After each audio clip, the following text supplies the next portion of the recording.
Did you know that Nintendo made a special Rumble-enabled version of Mario Kart 64, but never released it? Or that Super Smash Bros. Masahiro Sakurai briefly considered making a Kirby fighting game instead of Smash? For the last few years, we've been combing through hundreds of foreign magazines looking for interesting tidbits to translate into English, and that's where most of this video's information comes from. Our latest haul of Japanese mags was full of interviews for Nintendo 64 games, and practically all of them had information that never reached the West. So unless you lived in Japan in the late 90s or early 2000s, you probably haven't heard much of the stuff in this video either. Today we'll focus on facts from games like Mario Kart 64, Majora's Mask, and the OG Super Smash Bros. So let's kick things into gear with a few tidbits all about Mario Kart 64's scrapped ideas.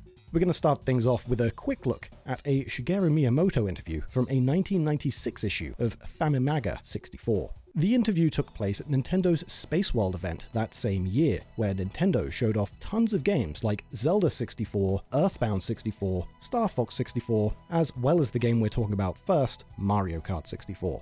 The version of the game shown at Space World featured a new character to the sub-series, Donkey Kong. DK's inclusion didn't expand the game's roster, however, he simply replaced a character from an earlier build of the game, Kamek. We saw him in an issue of Nintendo Power and in a bit of footage, but the reason for Kamek's removal has always been a bit of a mystery to the West. In this issue of Famimaga 64, however, the interviewer got an answer directly from Miyamoto on why Kamek lost out to DK. According to Miyamoto, we had Kamek in, but he looked off and too ordinary, so we changed it. We want to use highly distinctive characters. So, mystery solved. It seems DK's distinctive size and fur-covered physique is what secured his inclusion in Mario Kart. Let's move on to an interview from December 2003's issue of Nintendo Dream magazine. If that sounds familiar, it's because we covered this issue in our GameCube games video from a few weeks back. The interview does focus on Double Dash, but the devs had a couple of Mario Kart 64 tidbits we set aside for this video. Halfway into the interview, the devs start talking smack about the Chain Chomp item, saying it's annoying, but only when someone else has it. Whichever dev holds the leash will sing its praises. All the banter seems to jog Double Dash director Kiyoshi Mizuki's memory, who reveals the team seriously considered having Chain Chomp items in Mario Kart 64. Mizuki said, "We'd actually talked about including Chain Chomp since the N64, and so put him in this time as a test. Before we made the adjustments, everyone was very happy with him. MK64 did have chomps, but they're only on Rainbow Road, and they are stage hazards, not items. The devs don't say why chomps weren't items on the N64, but seeing as how almost every 64 dev story is about tackling restrictions, it seems technical limitations likely kept chomps from leaving Rainbow Road." So producer Sugiyama was the visual director on Mario Kart 64. And according to him, one of the goals for this GameCube sequel was to achieve everything they couldn't do on N64. 64's characters were just 2D sprites on a polygon, pivoting on a single point. That made steep slopes and falls look awkward, which is partly why 64's courses favored flat designs. But this also prevented the devs from implementing another feature that ended up in Double Dash. Later in the interview, the interviewer mentions how great it is to replay footage using Double Dash's new replay feature. Then Sugiyama brings up some interesting MK64 history, saying, "That was another thing we wanted to do on N64, but couldn't. This was partly due to that awkwardness of 2D sprites on sloped terrain we mentioned. But Takahashi says that the limited angles the characters could be displayed in also played a role. So basically, the replay feature was held back until the team could make a fully 3D Mario Kart and avoid cumbersome visuals." Jumping to another edition of Nintendo Dream, back when it was called 64 Dream, their October 97 issue has an interesting blurb on Mario Kart 64 in response to a reader's question. In July 97, Nintendo re-released a special edition of Super Mario 64 exclusively in Japan. This was called the Shindo Pack Taiyo version, which notably made Mario 64 compatible with the N64 Rumble Pack. And with this in mind, one of 64 Dream's readers was curious if Mario Kart 64 would get the same treatment. Nintendo's head of PR, Yoshio Hongo, gave a bit of a surprising response, saying, "In-house, we've already created a version compatible with Rumble. Technically speaking, making it compatible with vibration packs is a simple process, but I don't know whether it will be reprinted or not. Mario Kart 64 is by far the best-selling N64 software, and it's unclear whether it would be a good idea to make it compatible with vibration packs." we guess the Rumble-enabled version of Mario Kart 64 will just have to live on in our dreams. Next up, we're going to talk about a few interesting details from The Legend of Zelda: Majora's Mask. We had another issue of 64 Dream translated from November 1999, where 64 Dream interviewed Shigeru Miyamoto about the game's development, giving some unique insights we've never heard before. On the first page, Miyamoto outlines his duties as producer, like holding meetings at key points in development and providing support during production. However, he says he never gave specific direction and would just give the team brief notes. Then, Miyamoto reveals how dire the stakes were if the team couldn't finish Majora's Mask on time, saying that he told the team that he'd stop development if they couldn't release on time. 64 Dream pushes for clarification, asking, "Are you saying that you'll stop the release of Majora's Mask?" To which Miyamoto responds, "That's right. For example, if we got to November and were told it needed another year to complete, at that point it would take so long it would get in the way of Dolphin. So Nintendo needed the GameCube, then known as Project Dolphin, to have games for its launch window so badly that Miyamoto was willing to cancel Majora's Mask to ensure the Cube's success." This is followed by something else we've never heard before and couldn't find in any wiki, article, or interview. 64 Dream asks Miyamoto if the team began thinking about Majora's Mask after Ocarina of Time had released, to which Miyamoto says, "No, it was before it released. It might have been after release that we specifically decided on the plot that we're now working on. Every other source we looked at claimed, or at least implied, that Nintendo began thinking about Majora after Ocarina's release, but that doesn't seem to be the case. On some level, the team were already considering a shorter game that reused Ocarina's assets other than Ura Zelda." Miyamoto also brings up that the team wanted to make Majora accessible for all gamers, after their market research revealed that most players quit Ocarina of Time after around the Fire Temple or sooner. In light of this, they aimed to design Majora's Mask in a way that around 80% of players could beat the game. From here, 64 Dream asks if Miyamoto's wife reached the end in Ocarina, to which he says, no, she's still in the Shadow Temple. The conversation eventually switches focus to the game's masks, and why the devs made them such a central feature. According to Miyamoto, with Ocarina of Time, when it came to how deep we could delve into all of the different characters, there were a lot of inadequacies. We decided to make a plot entwined with masks to make the characters come more alive this time. We hadn't used the mask gameplay system to its full extent anyway. Skull Kid was a very profound character, and the mask salesman also had a suspicious vibe to him. We wanted to tell a story that dug deeper on those subjects. Miyamoto later adds that Majora's 3-day cycle was the team further exploring Ocarina's night and day cycle mechanics. Later on the same page, the interviewer expresses concern about Majora's passage of time, and that the moon might fall while they're in the middle of solving a puzzle. Miyamoto pretty much just says, "Yep, that'll happen," and then laughs. While past Zelda games game over when the player is out of hearts, Miyamoto explains that the devs plan to have an ending when time runs out and the moon falls. He goes on to say that if they can't find the right balance at the end, they might have to start development all over again. A situation, he says, is a producer's biggest concern. He ends the thought by saying, "Well, that's something we're testing now, just how bad it would be. Right now, it's bad in a pretty good way." Next up is the N64 classic, Super Smash Bros. For this segment, we translated 64 Dream's February '99 issue, which interviews two men who need no introduction, Masahiro Sakurai and Satoru Iwata. Sakurai kicks things off, talking about how they chose the game's characters, saying they purposely set aside the question of which characters they'd use early on. Although the characters and world would ideally be decided at the planning stage, they chose not to, as they were concerned that if the characters lacked punch, the game might be ignored upon release. From here, Sakurai goes into detail about how the project got started, saying, "There were few games on N64 when we started the project. There was a need to put out something impactful as soon as possible. We started in September of '97. But actually, even before then, we were working on another action-adventure game. Iwata and I started with a test version ROM and gave an official presentation to Nintendo and Miyamoto. There we decided we'd go with an action-adventure, so I was writing the plot on my own for a while. But it turned out that Zelda's development was also progressing into a 3D action-adventure, and it seems having two big titles in the same genre wouldn't be good for business. 64 Dream asks what happened to Sakurai's project, to which he explains, "I don't think we'll make that action-adventure game. The project's theme was past its expiration date, and we need to steadily cut things that aren't fresh. We would have needed 3 or 4 years to complete it, which would have been another bottleneck." This prototype was briefly mentioned by Sakurai in one of his YouTube videos about creating games. In that video, he says it was an RC robot adventure game where you hacked into security cameras to progress. He also mentions that the game could take another 2 years to make, but in the video he doesn't go into quite as much details, so it's nice to have a bit more background on an unreleased Sakurai creation.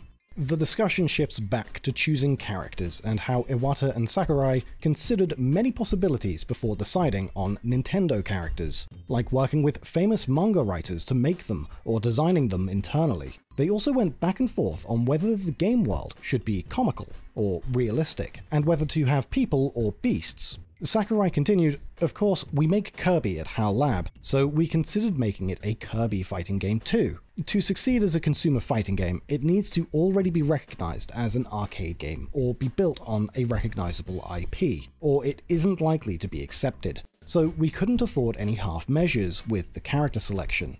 Sakurai then explains the difficulties of maintaining the essence of each character. Samus, for example, has a floaty jump, and it might be better for a fighting game if she just moved more forcefully. But they wanted to keep Samus's unique actions while ensuring she could still move in a way that was consistent with other characters. As for how Sakurai and Iwata decided on who to include in their prototype, Sakurai says they used the process of elimination. Like with Kirby or Yoshi, first of all, they're not humanoid, and they have special animations for copying or laying eggs, so it would have been a high threshold to make them one of the characters you can choose at the very beginning. Then with Pikachu being so popular, we expected to get the most instructions and directions on them, so we decided to be cautious and put them off until later. Then with Link, since Legend of Zelda was in development, we wanted to understand what his special moves were before making him. Iwata chimes in here, reiterating that they judged which characters had a chance of success and would not require reworking later. After this, 64 Dream came forth with a question many fans at the time were asking. Since Mario, Luigi, and even Donkey Kong are in the game, why isn't Princess Peach? "It's a balance issue," Sakurai said. "We also didn't want to lean too heavily into Mario. We actually asked Miyamoto for his opinion. That, and we added in 4 hidden characters. Hidden characters are interesting. Appearing later on gives them superiority, even to the point of absurdity. We did talk about making it a Super Mario fighting game at one stage in development. So as well as a Kirby fighting game, Smash could have been a Mario fighter." HAL was able to get characters from other companies like Pikachu and Link to fight against each other. 64 Dream says this had been near impossible for other companies and asks how did HAL get the job done. Iwata thinks it could have something to do with HAL's location being between the developers in Tokyo, who made Pokemon, and Miyamoto and other devs in Kyoto. And if you factor in that they made a name for themselves with Kirby, everything aligned for Smash to happen. The team didn't have any official resources when they were secretly developing the initial Smash prototype, so they had to get resourceful. The prototype featured Mario, Donkey Kong, Samus, and Fox, and Sakurai had to make the models himself using photos as references. Sakurai continued, "The first stages we got working were the Kirby stage and Metroid stage, and we chose them because all we would need is to get the atmosphere of them right. Those 2 series hadn't released any polygon games, so we had freedom in how we made them. Having to fit so many characters from so many different creators in Smash seems like a challenge, so 64 Dream asked the duo if any issues popped up with other developers.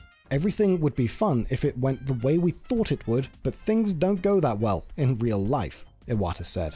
"There are things here and there that make certain characters hard to make in polygons." Then Sakurai added that they'd have meetings with the devs and show them their progress, but they didn't get as many requests to alter characters as they thought they would. Iwata says the developers were nice, even though he and Sakurai thought they'd be the strictest critics. But of course, the devs knew better than most how tough it was for Iwata and Sakurai. To resolve the issue of why so many characters from different worlds could appear together, the devs made it so they were toys fighting, figures that appear to have come to life. Interestingly, this idea actually came from Earthbound creator Shigesato Itoi. Sakurai said, At the time, we were planning to put it on display at a show and needed to hurry to come up with the title, and showed it to Itoy. He asked what we thought of having them be dolls. It seems in Itoy's head, it must have been just like Toy Story, with toys jumping out and fighting. I also wanted to make use of the music and each character's motifs, so I thought having them be dolls with a will of their own would prevent the distinctive characteristics of the characters from being contradicted. If there's one thing the Nintendo 64 was good at, it was taking the Mario IP and adapting it to every genre imaginable. One example of this is the highly praised title, Paper Mario, which spawned its own long-running RPG series. The game came out in Japan a full 6 months before it came to the West, which gave developers time to do what they usually do, such as fix glitches and make the game easier for Westerners. One example of this is the Koopa Shell minigame, which was slowed down during its third and most difficult phase. Another regional change can be seen with the game's music. The song that plays when a new partner joins Mario's party is entirely different in the Japanese game. It's speculated that the song was changed outside of Japan due to the original tune sounding too much like the song America from West Side Story, and Nintendo wanted to avoid any copyright issues.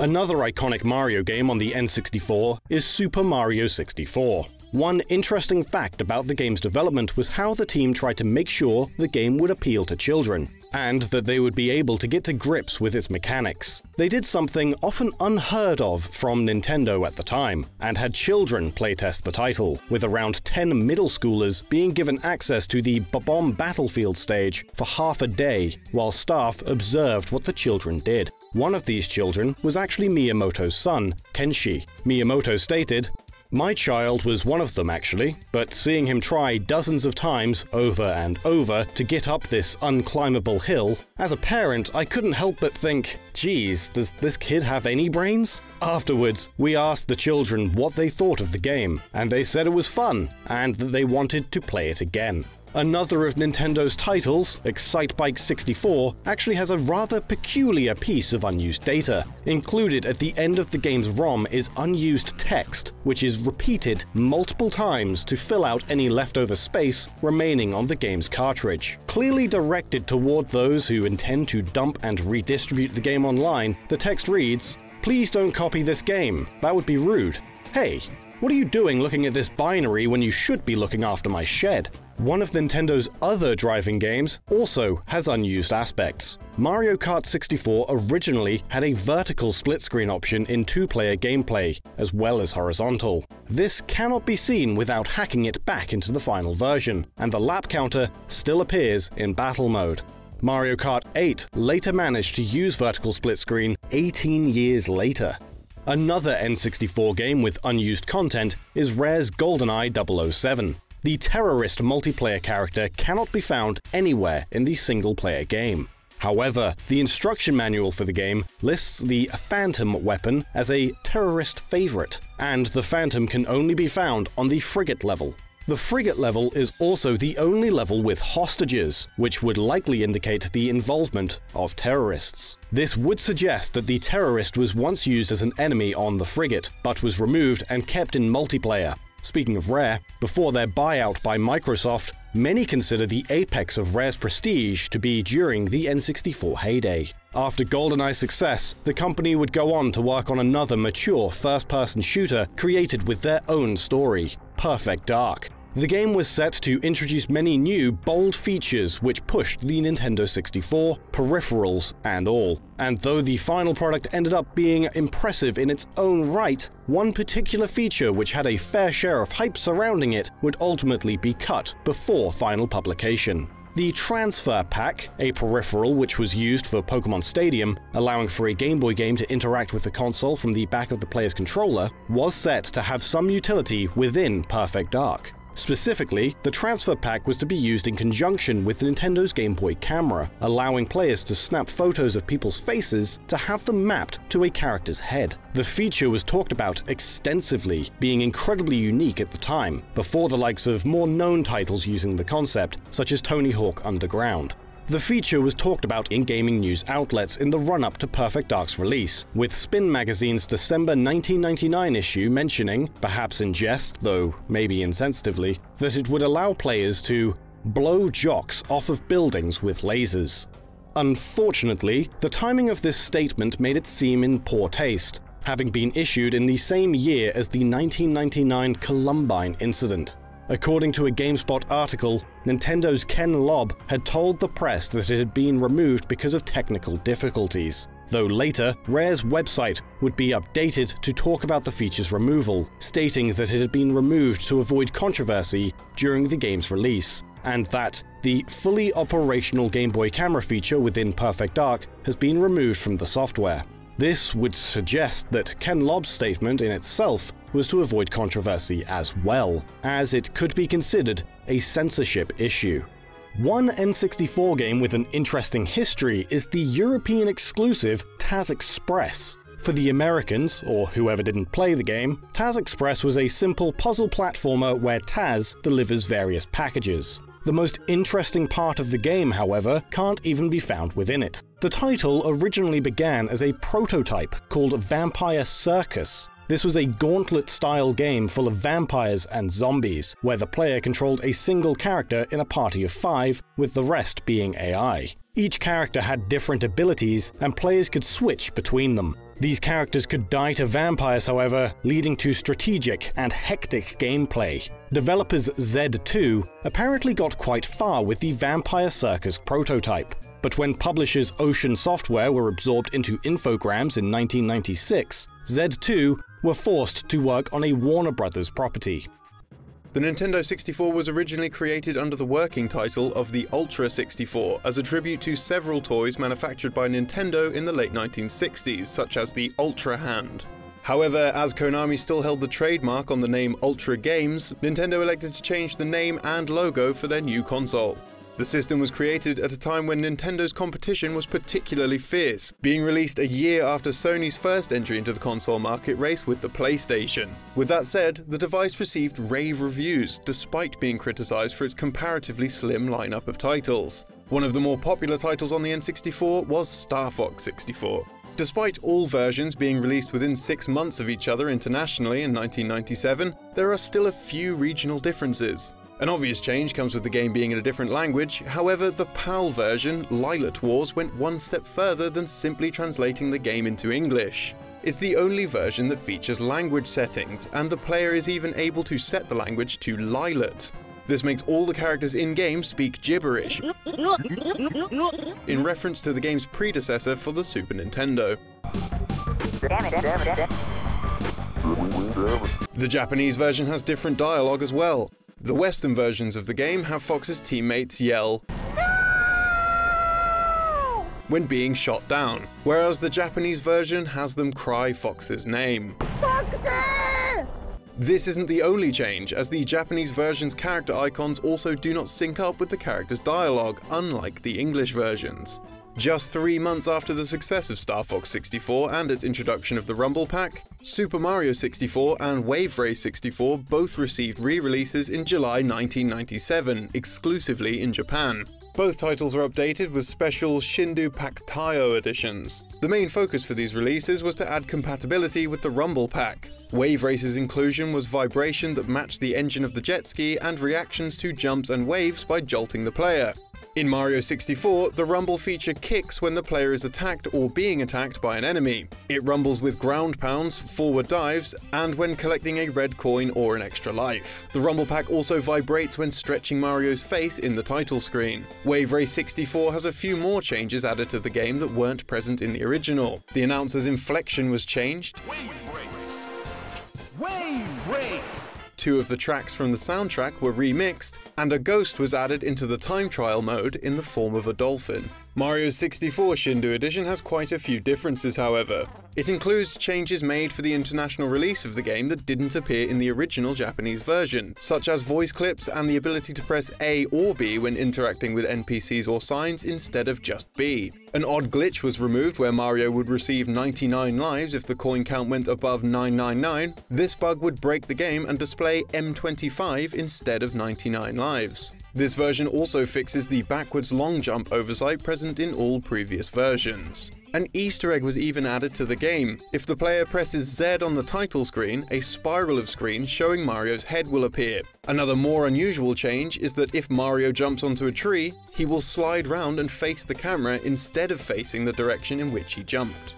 Another N64 peripheral that didn't quite garner the same popularity was the biosensor. The biosensor was released by Sata exclusively in Japan and came bundled with Tetris 64. The device was designed to clip onto the player's ear and read their pulse. Initially designed specifically for Tetris 64, the game reacted with the player's pulse. Based on how stressed the player becomes while playing, the block's falling speed will increase or slow down accordingly.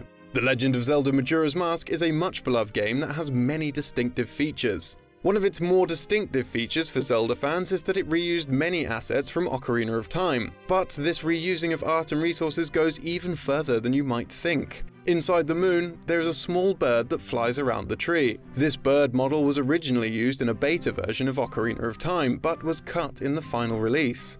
It found a second life within Majora's Mask, along with many other Ocarina of Time assets. Chameleon Twist 2, developed by Japan System Supply and published by Sunsoft, was released in 1998 in Japan and 1999 internationally. Unlike the Japanese release, the international versions had radically altered designs compared to the first game. The cute humanoid characters from the original were scrapped for a more realistic-looking chameleon design. It's thought that these changes were made to help the game sell outside of Japan. Davy and Jack's colours were also switched, and Rinda was changed to Linda. Pokemon Puzzle League is a very unusual case, particularly for a Pokemon title. The game was never actually released in Japan, only appearing in North American and PAL regions in 2000 and 2001 respectively. The game is the spiritual successor to Puzzle League, also known as Panel de Pon, but of course featuring Pokemon characters. It was never made clear as to why it never received a release in Japan, despite the game receiving respectable reviews. Even the Virtual Console re-release in 2008 remained exclusively Westward. Within the game's files are 2 voice clips that are thought to be love notes from staff who worked on the game, one in Japanese and one in English. Emi-chan, itsumo ai shitteru. And I love you, Liz. Mario Tennis released in the year 2000 as well, and was the second time Mario was behind the net if you include Mario's Tennis for the Virtual Boy. If for some reason the player decides to turn on the game without plugging a controller in, they're greeted with a humorous image featuring Waluigi and Luigi. This image was put in place to ask the player to reset the console and plug their controllers in. The accompanying music is the Match Point theme. Clay Fighter 63 1/3, the third title in the Clay Fighter series, was developed by Interplay and released in 1997. There was originally going to be a character in the title that went by the name Hobocop, a clear play on the titular character from the movie RoboCop. The character was adorned with pots and trash can lids and would have some pretty risque animations, especially for Nintendo, like urinating on the stage and exposing himself to his opponent.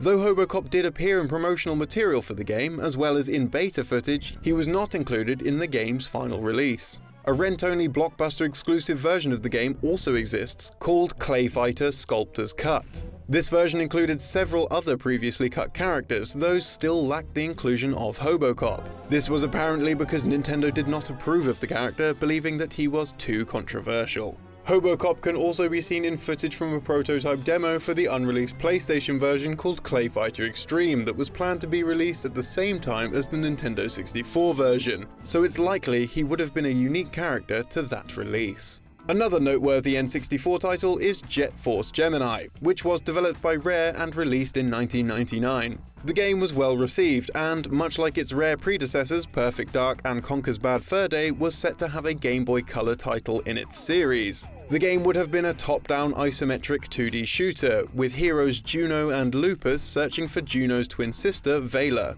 However, the game was cancelled before it was even announced. This was probably due to lack of interest in Rare's previous portable endeavours and the age of the Game Boy console itself. In an October 2012 interview, former Rare designer and producer Martin Wakely said, "Jet Force Gemini on the Game Boy was the only occasion I can remember Rare outsourcing anything. It was being done by Bits Studios and was nearly done last time I saw it. I'm not sure what happened to it." In 2006, a prototype of the game was found and was said to be, quote, nearly complete. Mr. Pants, Rare's unofficial mascot, makes his appearance in one way or another in every Rare game, and Jet Force Gemini is no exception. After the player collects 300 ant heads, the cheat Pants as Ants is unlocked. When active, all the blue ants in the game are replaced with Mr. Pants. He is also drawn on one of the walls in the Torfret Castle level. The gaming market's transition into 3D was not an immediate steady success. There were rough patches along the way, in part due to a lack of defined industry standards for 3D game design. But these lack of standards also birthed a huge wave of fresh and creative games that defined the second half of the 90s gaming space. The N64 was Nintendo's big push into this space, and although it hugely underperformed compared to Sony's PlayStation, it was by no means a complete failure. This console, with its odd-looking controller and minimal third-party support, managed to squeeze out some defining classics and hidden gems. And after all, it's the games that make a system good or not. Games like The Legend of Zelda, Ocarina of Time, spin-offs like Pokemon Snap, and even third-party titles like DMA Design's Body Harvest are all remembered fondly. And we'll be talking about these games and a few more in this episode, but let's kick off with Diddy Kong Racing. For a spin-off game in the Donkey Kong series, Diddy Kong Racing was a surprisingly well-made competitive racer. But in retrospect, one element of the game seems a bit odd. What makes the game seem somewhat unusual is its roster of characters. Diddy, Banjo, Conker, and even Crunch was a nod to the Donkey Kong Country titles. But the rest of the characters that fleshed out the roster were, well, yeah. One of these characters is the fairly forgettable Bumper the Badger. My name's Bumper! Not much information surrounds Bumper in the game itself, with his character bio being fairly sparse, reading, "Unlike most of his kind, Bumper the Badger prefers speed and thrills to a quiet nocturnal lifestyle." He gets even more worked up than his friends when he realizes how much racing and excitement will be involved in the crusade to get rid of Wizpig. A 2004 public address by Rare was written in character from Conker to promote the release of Conker Live and Reloaded. In this address, Conker makes mention of where characters wound up after the events of Diddy Kong Racing, stating, "It goes without saying that you wouldn't catch me hanging out with any of those freaks these days. Last I heard, at least one of them was in jail anyway." While Conker never mentioned who this character might be, in response to a fan letter in 2012, Rare revealed some more information about what happened to Bumper, and it seems Bumper's thrill-seeking attitude may have been seduced by the cheap thrills of crime. Rare responded to a question from Aaron Pinky H, who asked, "Where do your beloved characters like Cameo and Banjo go when not used in any games for the next decade? Is there some kind of nightclub, or perhaps a prison cell? Or are they dead?" Their response was that all these characters are having adventures far too expensive to adapt into games, with the exception of Bumper the Badger, who is in jail. With that said, Rare did send out a tweet in 2021 stating that Bumper has actually been free for a while now, or at least on parole, and that he is superficially sorry for all the bad things he did. What Bumper did to find himself behind bars remains a mystery, but based on those cold dead eyes, we can only assume the worst. Speaking of causing mischief, Mischief Makers was a much beloved title on the Nintendo 64. While there's a number of games which are known to let players input their age, such as with Dead or Alive most famously, where doing so will adjust the game's jiggle physics, Mischief Makers actually had the option, but having it serve an entirely different purpose. When first starting up the game, it will ask the player for an age between 0 and 99. Most might assume that this age choice is simply referring to the player's age, but it actually uses this input to select the age of the main protagonist, Marina Lightyears. The purpose of this choice isn't very clear during the bulk of the game, but it does have a single effect on one frame of the game's true ending. If the player sets Marina's age to 15 years or younger, her true human form will be physically closer to that of a child, while if her age is set to 16 years or older, her true human form will be closer to that of an adult. It's unclear why the developers would put effort into a feature that only affects a single frame of the game, but there you go. Another cult title was Body Harvest, which came from the team at Rockstar before the team at Rockstar would become known as the team at Rockstar. Everyone over at the then-named DMA Design were super enthusiastic about the N64, and most of all, working with Nintendo. The studio's previous publisher, Psygnosis, didn't show much interest in DMA's games, but Nintendo frequently directed them to make major changes to Body Harvest's gameplay and visual style in order to improve its chances on the market. While everyone had a huge amount of respect for each other and wanted an open conversation about how to improve the game, the language barrier between the Japanese publisher and British developer made implementing these changes difficult, as the devs sometimes struggled to understand what Nintendo wanted from them. One developer cited an example where Nintendo told DMA to make the game's graphics more materialistic. DMA's head, David Jones, described their relationship with Nintendo, saying, "It's a very hard relationship because their quality is so high that it's so hard to match the quality of the products they do. And they really want you to focus on making Nintendo products. It's very hard to write games that you're not writing for yourself, which is traditionally what I've done. And basically, we just have to listen to them because we're not as good as they are. Nobody in the world is as good as they are. So we'd be daft to try and say, we think you're wrong. So we just have to work with them and we implement everything that they ask for." The two companies would ultimately drift apart, and DMA became Rockstar North, part of the Rockstar Games label. One more highly respected N64 title not made by Nintendo themselves came from Rare, Blast Corps. It wasn't just things like camera controls that became an issue with the budding 3D developers when producing games for this new console. When developing Blast Corps, the team worked hard to make sure the game didn't face any performance issues as a result of topping out the Nintendo 64's graphical capabilities. So they chose to set a polygon limit for character models in the game. This limit helped to ensure that gameplay remained smooth. However, while creating the Thunder Fist Robots model, Rare managed to accidentally go over their self-imposed limit. As a means of trying to reduce the amount of polygons the robot would use, the devs simply removed one of the robot's arms, resulting in the character's design changing into something a bit more unique. Few other devs have realized that an easy way to reduce the polygon count is simply by maiming their characters.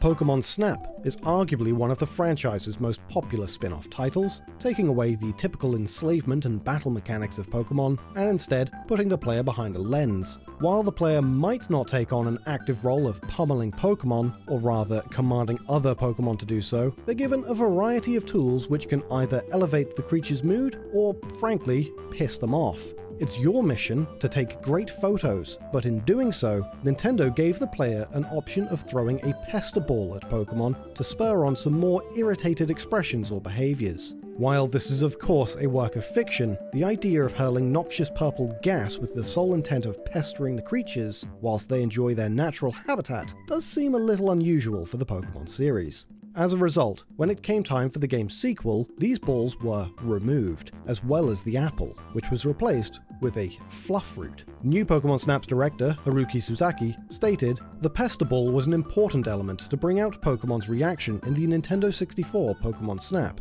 so we decided to add the role of the pester ball to the fluff fruit in new Pokémon Snap."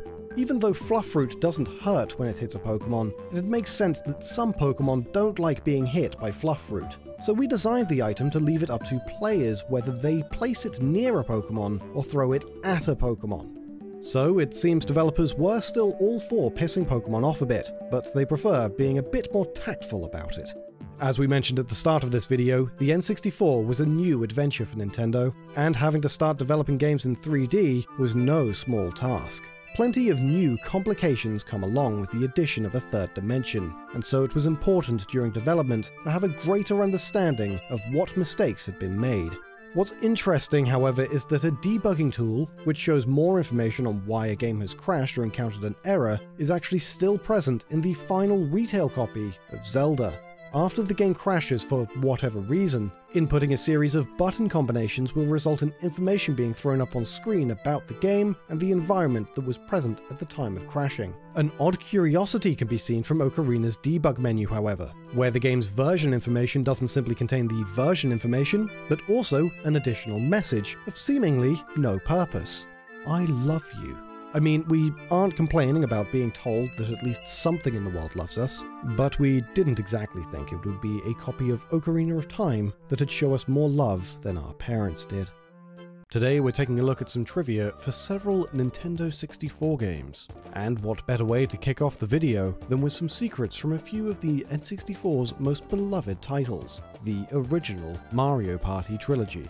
All three titles have one peculiar unused scenario that can still be found in their data, and even put back into the game using GameShark codes. The scenario in question is an unused instance of there being no minigame to play. If there isn't a minigame to play when a character's turn ends, the panel behind their icon and stats will turn yellow, and a large no game graphic will pop up on screen. The game will continue to the next round, completely skipping the minigame segment. However, if it's the last round of the game, a large game over graphic will pop up on screen instead, and the game will end as it normally would. This data is still within Mario Party 2 and 3, and can also be triggered with GameShark codes, but it acts a little differently. The scenario plays out the same way, but the graphic for no game doesn't appear. If it's the last turn of the game, not only will no game over graphic appear, but the game actually continues onto a new round that shouldn't exist. For example, turn 20 of a 20-turn game will become turn 21. Mario Party 3 also has another interesting secret.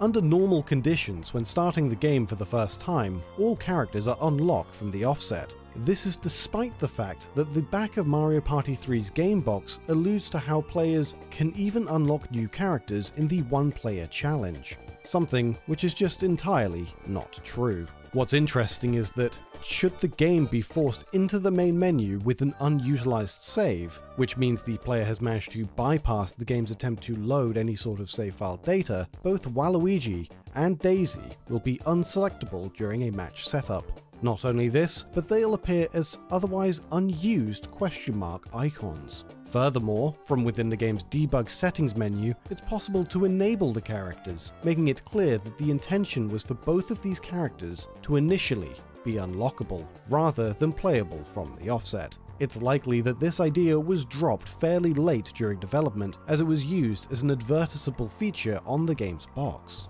One of the big reasons that the N64 is so fondly remembered today is because of Rare and the games they created. We all know that Rare made great N64 titles like Conker's Bad Fur Day, Perfect Dark, and Banjo-Kazooie, and that Rare owned the rights to all of these franchises. But this wasn't always the case. Unlike Conker and Perfect Dark, Rare actually created the Banjo franchise for Nintendo.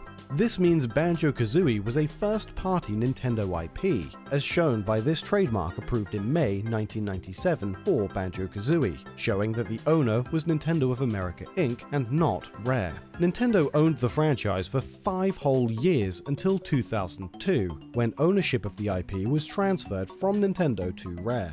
This lines up with the Microsoft acquisition of Rare, which was likely linked to Nintendo giving the franchise rights back to Rare. And in some ways, this news is a bit surprising considering what Rare did with the IP, especially in the sequel, with some of the humor not exactly being family friendly. In Banjo-Tooie, there's an extremely rare chance for a slightly dirty bit of humor to make an appearance. Inside Grunty Industries, whilst progressing to the worker quarter of the facility, there is a 1 in 1,000 or perhaps an even slimmer chance of a rare event occurring, involving a spotlight emitting from the inside of a restroom. If the player gets close, it's possible to hear one of the building's worker rabbits having what can only be assumed to be a rather intense bout with either constipation or the runs.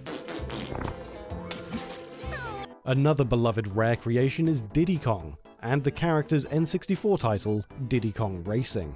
But before trying their hand at a karting title, Rare were actually trying to make a real-time strategy game, and after some experimentation, ended up throwing in the towel. Rare's Lee Musgrave told Nintendo Life, "Just before Diddy Kong Racing, there was a month's worth of work on a strategy game that I did with Chris Stamper. but that was in the style of Command & Conquer and not related. I rendered a few catapults, but other than that it didn't go anywhere and died after a month. We had a go at it, but in the end it looked like the racing game had more legs. Musgrave, Stamper, and a few other developers set their sights on a racing game they called Wild Cartoon Kingdom. This game actually drew a lot of inspiration from Disneyland, including the park's layout and attractions. After a lot of trial and error, the team implemented an adventure mode similar to that in the final Diddy Kong Racing, before the game's title was changed to Adventure Races. It would then be reworked into the less fantasy-inspired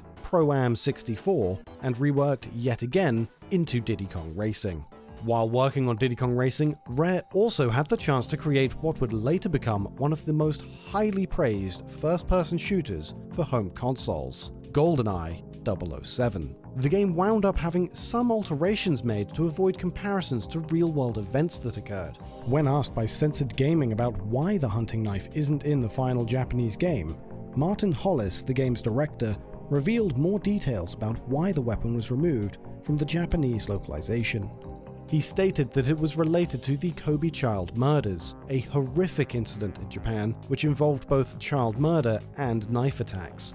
In order to not upset Japanese players, it was decided that the knife should simply be removed from the game entirely. This decision also carried over to the Japanese localization of Perfect Dark, which is a sort of spiritual successor to Goldeneye. Perfect Dark's combat knife isn't usable in the Japanese game, presumably for the same reason. Perfect Dark had a few more alterations made, though this was after its release, and even long after the N64 had been discontinued. With Perfect Dark's Xbox Live Arcade iteration, the N-Bomb weapon had its name changed to the N-Grenade. It's generally agreed that the reason behind this change must have been because the term N-Bomb is almost exclusively used in modern times to refer to someone using a racial slur. From one way of causing offense to another, this time with Konami's Mystical Ninja starring Goemon. Some changes had to be made with the game's script during localization, with the Japanese version of the game having a fair few instances where characters refer to the Flake Gang and Peach Mountain Shoguns using the term Okama, a homophobic and transphobic slur within the Japanese language. Depending on the context, the word is considered to be derogatory, and refers to not just gay men, but transgender women, male crossdressers, or just effeminate men. The members of the in-game organizations are all men who dress or act in a flamboyantly effeminate manner. When the game was localized for the English language, all instances of the word Okama were either completely removed or replaced with a phrase that's, frankly, no more accepting, the rather detrimental term weirdo. While most of the games we've mentioned so far have been well received, one game we want to talk about wasn't so highly praised. WWF No Mercy suffered from a notorious issue involving a massive memory glitch which would result in the player's save data being deleted randomly at any time. The issue wound up being fixed with the release of a second edition of the game, which customers could request to replace their old copies, though this new version came with its own caveats in PAL regions. For some reason, when creating this new release, it was decided that wrestlers would no longer be able to bleed, though animations were left intact. What is also strange is that, despite the characters not being able to shed blood, first blood match types still remained in the game. From a cut to an addition, when Resident Evil 2 was ported to the N64, it included 16 new in-game documents known as the X-Files. Not only were these documents a sly reference to the popular sci-fi show X-Files, they served to expand the lore of the franchise and tie Resident Evil 1, 3, and Code Veronica together. However, two of these X-Files incorporate something else. Two non-canon audio dramas released exclusively in Japan. The files Robert's Note and Op Instructions acknowledge places and events from both The Little Runaway Sherry and The Female Spy Ada Lives dramas. These audio dramas were released in March and April 1999, about 6 months before the N64 port's debut. Or, in other words, they were probably in production before the X-Files were even considered for the port. Another thing worth noting is that the file Chris's Report roughly summarizes the plot of Resident Evil 1, including key story elements and plot twists. Since the first Resident Evil never released on the N64, this entry basically spoiled the story of the first game for any player that only had a Nintendo 64 and might want to go back and play it. Did you know? The Nintendo 64 had over 350 officially licensed games during the console's lifespan. While games like Super Mario 64 and The Legend of Zelda Ocarina of Time remain revered classics today, some games aren't so fondly remembered. It may surprise you that a lot of poorly received titles had an interesting production, and in many cases, a game's lack of quality or polish wasn't the fault of the developers. Time constraints, budget cuts, last-minute changes, and even meddling from out-of-touch executives can all profoundly impact a game's production. Today, we'll be looking at some of these titles to see what went wrong and, where possible, talk to the developers who worked on them.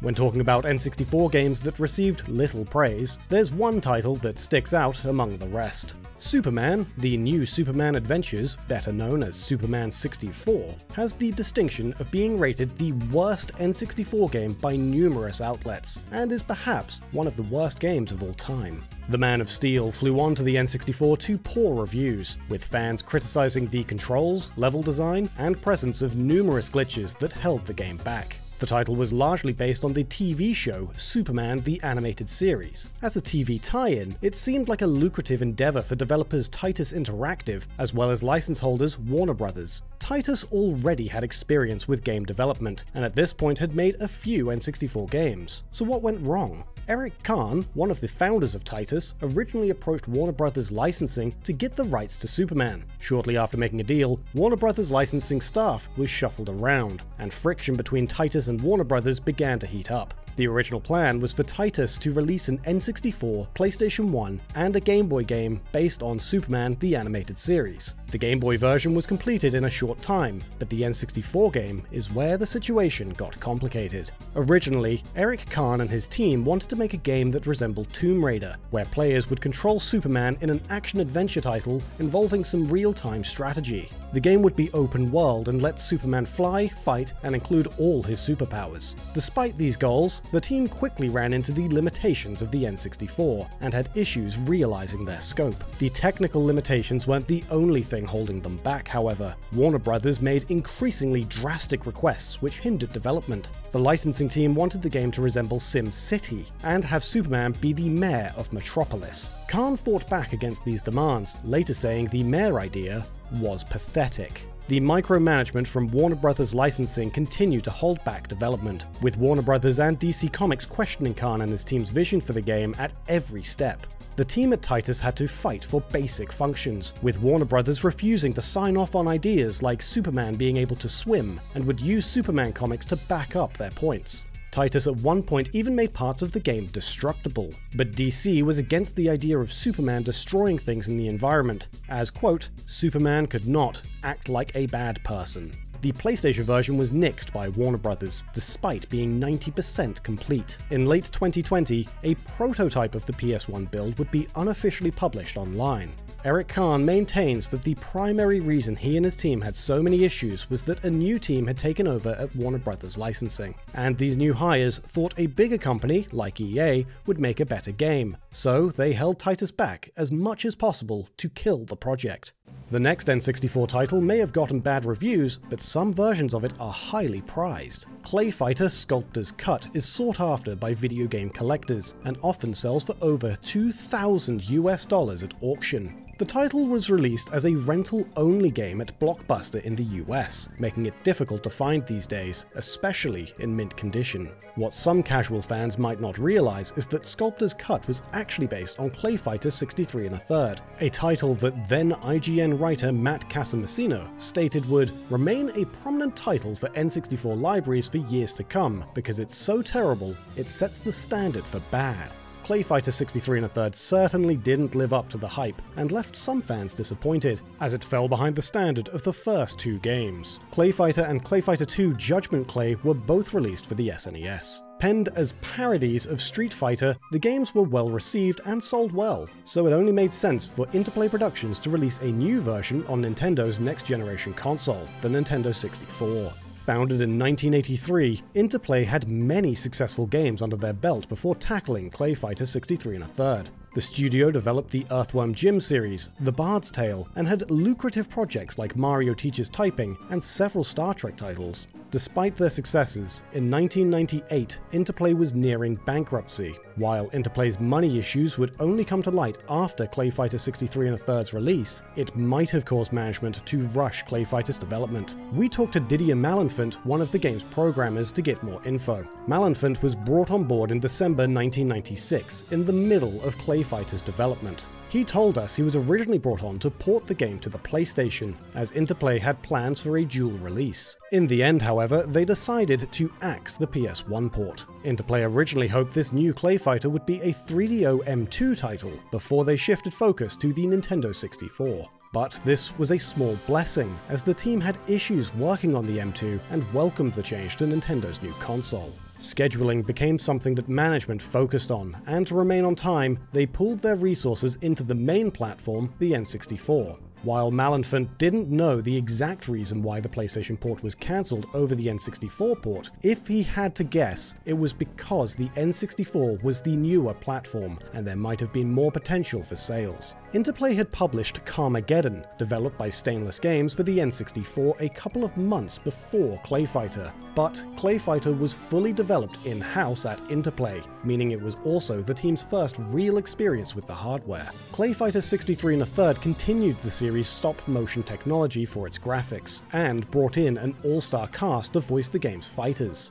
Dan Castellaneta, best known for his role as Homer Simpson, would voice a few of the game's characters, and Michael Buffer would be the announcer. Malenfant also told us that fitting all of the game's data onto a cartridge was a struggle, and this led to several characters being cut from the roster. While some of these characters would be brought back for Sculptor's Cut, other fighters were not so lucky. Speaking of games with an adult sense of humor, South Park Rally and South Park Chef's Love Shack were both released for the N64 to fairly negative reviews, especially compared to other versions of these games on competing consoles. Acclaim Studios published both titles, with Tantalus Interactive developing Rally and Acclaim Studios Austin developing Chef's Love Shack. These games, which came out earlier in South Park's run, seemed like love letters to fans. They both had a plethora of references and featured the voice talents from the show. However, they also had extremely rushed developments, with some characters being cut from Rally and the amount of content in Chef's Love Shack being noticeably low compared to other quiz titles of the era. Chef's Love Shack on N64 in particular cut out audio, such as when Chef reads questions, and had some lengthy load times. So what went wrong with these two titles? Well, Matt Stone and Trey Parker addressed the less than favourable South Park games on the official South Park blog in 2001. Matt Stone stated, "Acclaim did such a good job of f***ing up the games that now no one is really that interested in the license. I will say this, Trey and I had little to nothing to do with the first games, and if we do another video game, it will be R-rated. We wanted to do that in the first place, but everyone said it was impossible. Now everyone is doing adult-themed games." Trey Parker would have similar comments as well. One developer joked to Den of Geek that Chef's Love Shack was the highest quality you could get with only 5 months of development time. Rally was also developed in a huge time crunch, with only 7 months being spent on every version of the game. It seems that the reason for the poor quality of the first few South Park titles could be boiled down to a couple of points: the lack of editorial supervision from the original creators, and Acclaim Studios rushing out the games for some quick cash. Now that we've experienced the Stick of Truth and the Fractured Butthole, it's hard to see these early South Park games as anything other than wasted potential. Mortal Kombat Mythologies Sub-Zero was a 1997 action-adventure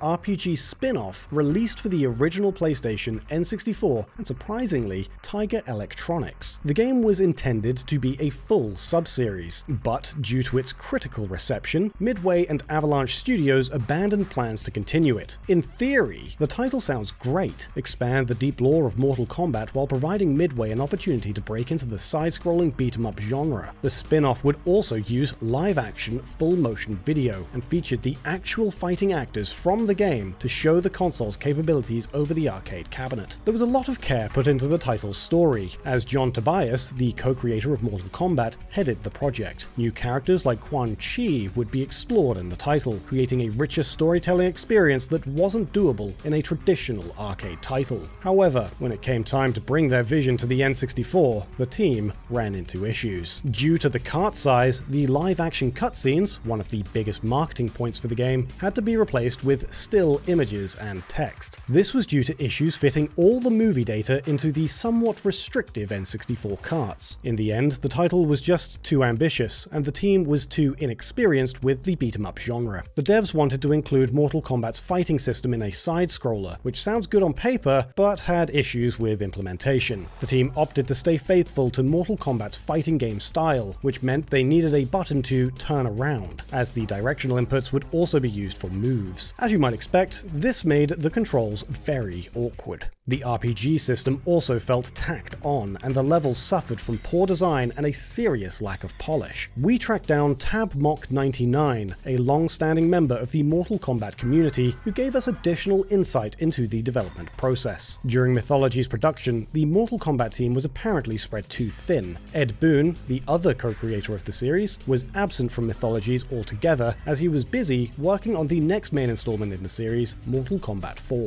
According to TabMock99, Mythologies was Midway's first venture into a proper console title. Previously, games were ported to the console after the devs finished making the arcade game. The team's inexperience with the hardware led to some difficulty, as levels and power-ups were cut. What's worse is that, despite the scope of the project, the team was small, and spent just 14 months in development. There were 5 artists, 2 programmers, and a single sound designer. The team was also trying to work on multiple ports of Mythologies at the same time, including one that was cut. Only a single page from a Dutch magazine exists of the cancelled PC port. Mortal Kombat Mythologies Sub-Zero would prove to be so disastrous for Avalanche Software that Midway stopped using the team for Mortal Kombat titles, and the Mythology sub-series was scrapped altogether. Avalanche Studios would continue to produce Rampage titles for Midway, but after 2 titles, the studio would produce licensed titles almost exclusively. In 2005, Disney Interactive Studios acquired the company, and Avalanche Studios has produced Disney titles since then. In 2020, it was revealed they will be the primary studio developing a new Harry Potter title, Hogwarts Legacy. Another title that isn't so well remembered was Monster Truck Madness 64.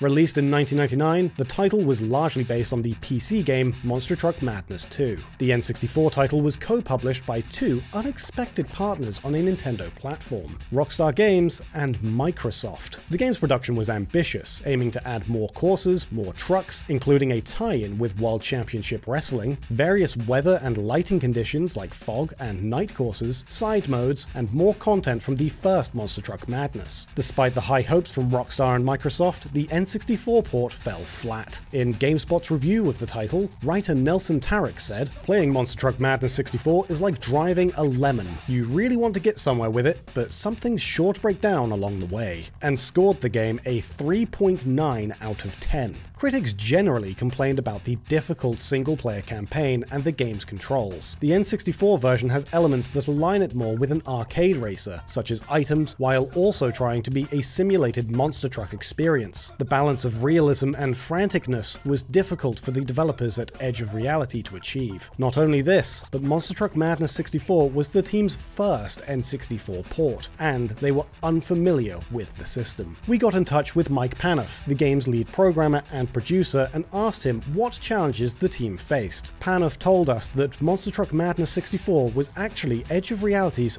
first project ever. Not only were they porting the game at this time, but they were also setting up all the structures for the company proper while stretched thin. The team quickly ran into the technical limitations of the Nintendo 64. While Monster Truck Madness 2 ran well on PCs, the team discovered that making it work on the N64's 4 megabytes of RAM and on an 8 megabyte GB cartridge was a tall order. Edge of Reality was also building their own engine, which was difficult. That same engine would later be used in other titles such as the N64 ports of Tony Hawk's Pro Skater. From their experience with Monster Truck Madness 64, the team was able to improve the engine and deliver higher quality titles on the N64. Panoff told us, "We had to sacrifice visual fidelity to make it work. However, we were able to add some cool features like 4-controller multiplayer and some minigames." Panoff wishes that Edge of Reality had more time for polish, but says that he enjoyed making and playing the title. Another car-based game, Carmageddon 64, is possibly the worst reviewed Nintendo 64 title we're talking about today. Carmageddon was a series produced by Stainless Games and published by Interplay, which we touched on earlier in the video. The series has some inspiration from the Mad Max franchise, and even planned on using the license. Unfortunately, the team was unable to find who owned the license and settled on Death Race 2000. The first Carmageddon was a success, and work began on a sequel very quickly. Carmageddon 2 was released for the PC, and Interplay wanted to release a version on the N64. However, Interplay was going through several changes at the time and was bought by Titus Interactive. Titus, wanting to get a return on their investment, decided to rush Carmageddon 64 out the door. In an interview, producer Ben Gunstone stated that getting Carmageddon 64 working on the Nintendo 64 was a real challenge. He later said the biggest challenge was getting Carmageddon 64 out on time and within budget. The game also had to be changed in numerous regions due to the violent nature of the title. Pedestrians that could be run over were changed to zombies, and in Germany, they were even changed to dinosaurs. The result was a mess. IGN gave the title a 1.3 out of 10 and declared that it was even worse than Superman 64. Reviewers also said that Carmageddon 64 featured terrible audio and sound design, unresponsive controls, and terrible visuals, which made the game virtually unplayable. All because Titus Interactive wanted to make a quick buck. Did you know? Many classic Nintendo 64 titles were originally very different to what gamers ultimately got their hands on. Though some N64 games only had minor alterations in gameplay and visuals, as is the case with titles like Super Mario 64 and Ocarina of Time, some other games on the system would completely switch genre, or even end up with an entirely different cast of characters. In this video, we're showcasing some of the most interesting and drastic examples of Nintendo 64 games that completely changed from concept to final product. So let's kick things off with a title from one of the most important developers on the platform. British developer Rare is behind some of the most iconic and well-regarded games on the N64, including the third best-selling title on the system, Goldeneye 007. Interestingly enough, Goldeneye didn't start as an N64 game at all. In early 1994, Rare co-founder Tim Stamper and designer Greg Mayles arrived at a Goldeneye press conference at Leavesden Studio in London. The two came to the set to meet with the film's art director,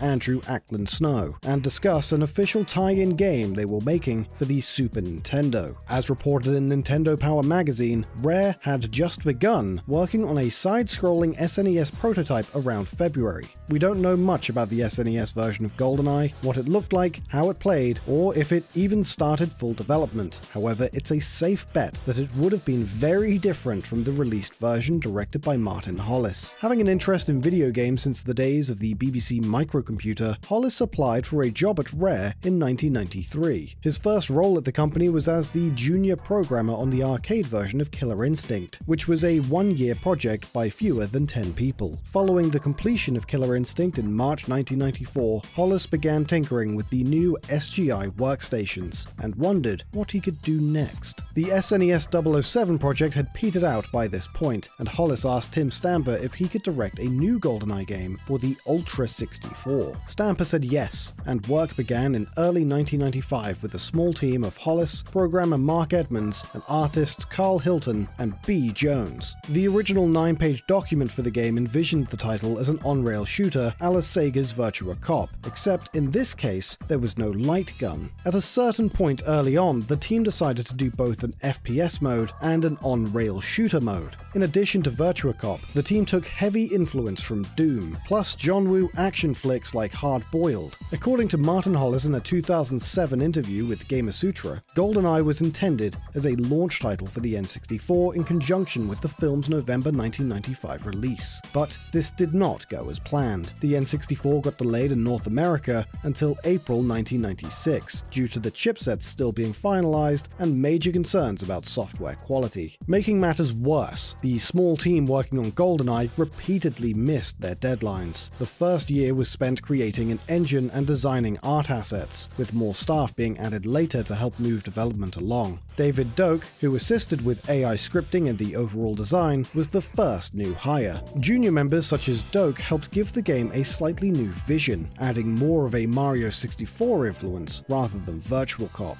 Elements such as the multiplayer mode, added 6 months before release, were being done as development sped up. GoldenEye's multiplayer mode originally had ex-Bond actors like Sean Connery and Roger Moore, a choice Nintendo's legal team was not a fan of. Much to the team's dismay, it had to be removed. The legal team did not appreciate the use of real-world gun names, insisting that every gun be renamed by Rare. The Klob, perhaps the most infamous gun in the game, was named in honor of Nintendo producer Ken Lobb, who worked with Martin Hollis years back on Killer Instinct. GoldenEye 007 would release in August 1997, roughly 22 months after the film it was based on, transitioning from an SNES game to an on-rail shooter and eventually taking the form we know today. Released in North America in early 2001, the original Paper Mario is widely considered one of the greatest RPGs, if not the greatest, on the N64. Part of the game's appeal had to do with its unique and timeless storybook art style, which combined 3D and 2D elements onto a single screen. But believe it or not, the game wasn't always going to look this way. According to a year 2000 interview with Nintendo technical support Hiroyasu Sasano, developers Intelligent Systems spent close to a year and a half trying out different characters and aesthetics. At one point, the team tried using polygons via Silicon Graphics technology, but scrapped it as they worried the style would overlap the Zelda N64 games. They also tested pre-rendered graphics in the style of the original Super Mario RPG, but this quickly got scrapped as well. On March 5th, 1997, artist Naohiko Ayama proposed a new art direction utilizing a single rough piece of concept art he had created, a simplistic 3D world with paper-thin 2D sprites. The team approved the idea and it stuck for the rest of the development. It was decided early on that the game should be less of a sequel to Super Mario RPG Legend of the Seven Stars, and more of its own thing. Despite this, the game was previewed as Super Mario RPG 2, as late as the Nintendo Space World presentation in August 1999. The name Super Mario Adventure was also used for a moment, according to a report by Nintendo Power Source. As for the game's badge mechanic, the team did not want the plumber to use actual weapons, so they opted to use an analogous customization system instead. A few badges got scrapped during development. One example was the Power of Rage badge, which put Mario into a berserk state with an extremely high power level. In that same 2000 interview,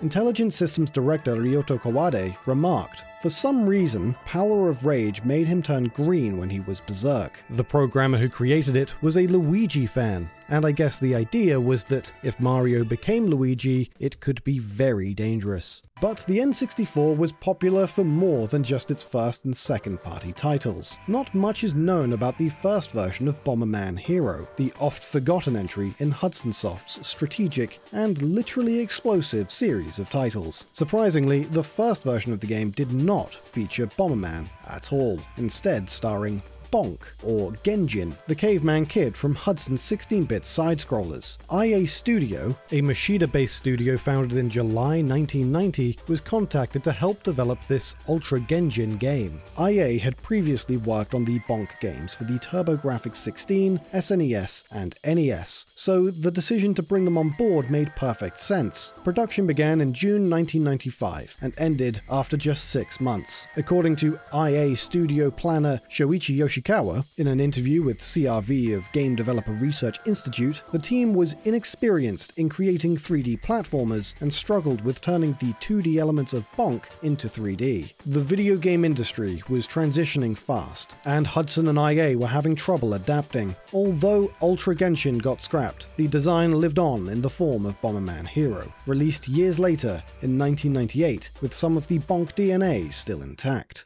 The development of Nintendo's offbeat Pokemon spin-off, Pokemon Snap, is a strange one, as it started life as an entirely original game franchise. In October 2010, Nintendo published an Iwata Asks regarding the then newly released Kirby's Epic Yarn for Nintendo Wii. The interview discussed the initial version of Epic Yarn pitched to Nintendo, which starred an original character named Prince Fluff, who ended up in a supporting role in the final game. The interview takes a quick shift as Satoru Iwata relates this change to Pokemon Snap, a game that some key Epic Yarn staff were a part of. Iwata said, "Originally, Pokemon Snap for the Nintendo 64 system was not a Pokemon game, but rather a normal game in which you took photos. But the motivation for playing the game was not clear. It took 3.5 years until the completion and release of Pokemon Snap." In early 1995, Iwata, Shigeru Miyamoto, and Shigesato Itoi began assembling the Jack and the Beanstalk team, a group of Japanese developers outside of Nintendo who could make Ultra 64 games with new and unique approaches. The trio realized that some Japanese development houses provided miserable conditions and poor outlooks, leaving many talented designers and programmers stuck in a rut. But Jack and Beans could get these struggling developers out of their current positions and into a better job. The first day of Jack and Beans was on August 20th, 1995, on the second floor of Nintendo's Tokyo office, dubbed the Table Tennis Room. Yoichi Yamamoto would serve as director, and the group began working on a photography game starring original characters designed by team member Shizu Higashiyama. It's unknown what these characters looked like, as they didn't stay in the game for very long. According to Iwata, Jack and Beans had trouble figuring out what players would enjoy taking pictures of, so they made a somewhat forced switch around 1996, replacing the original characters with ones from Nintendo's new sleeper hit, Pokemon. Snap was first developed for the Nintendo 64 disk drive, the Japanese-only add-on for the N64. However, due to long delays caused by poor N64 sales, Jack and Beans jumped ship and moved over to the regular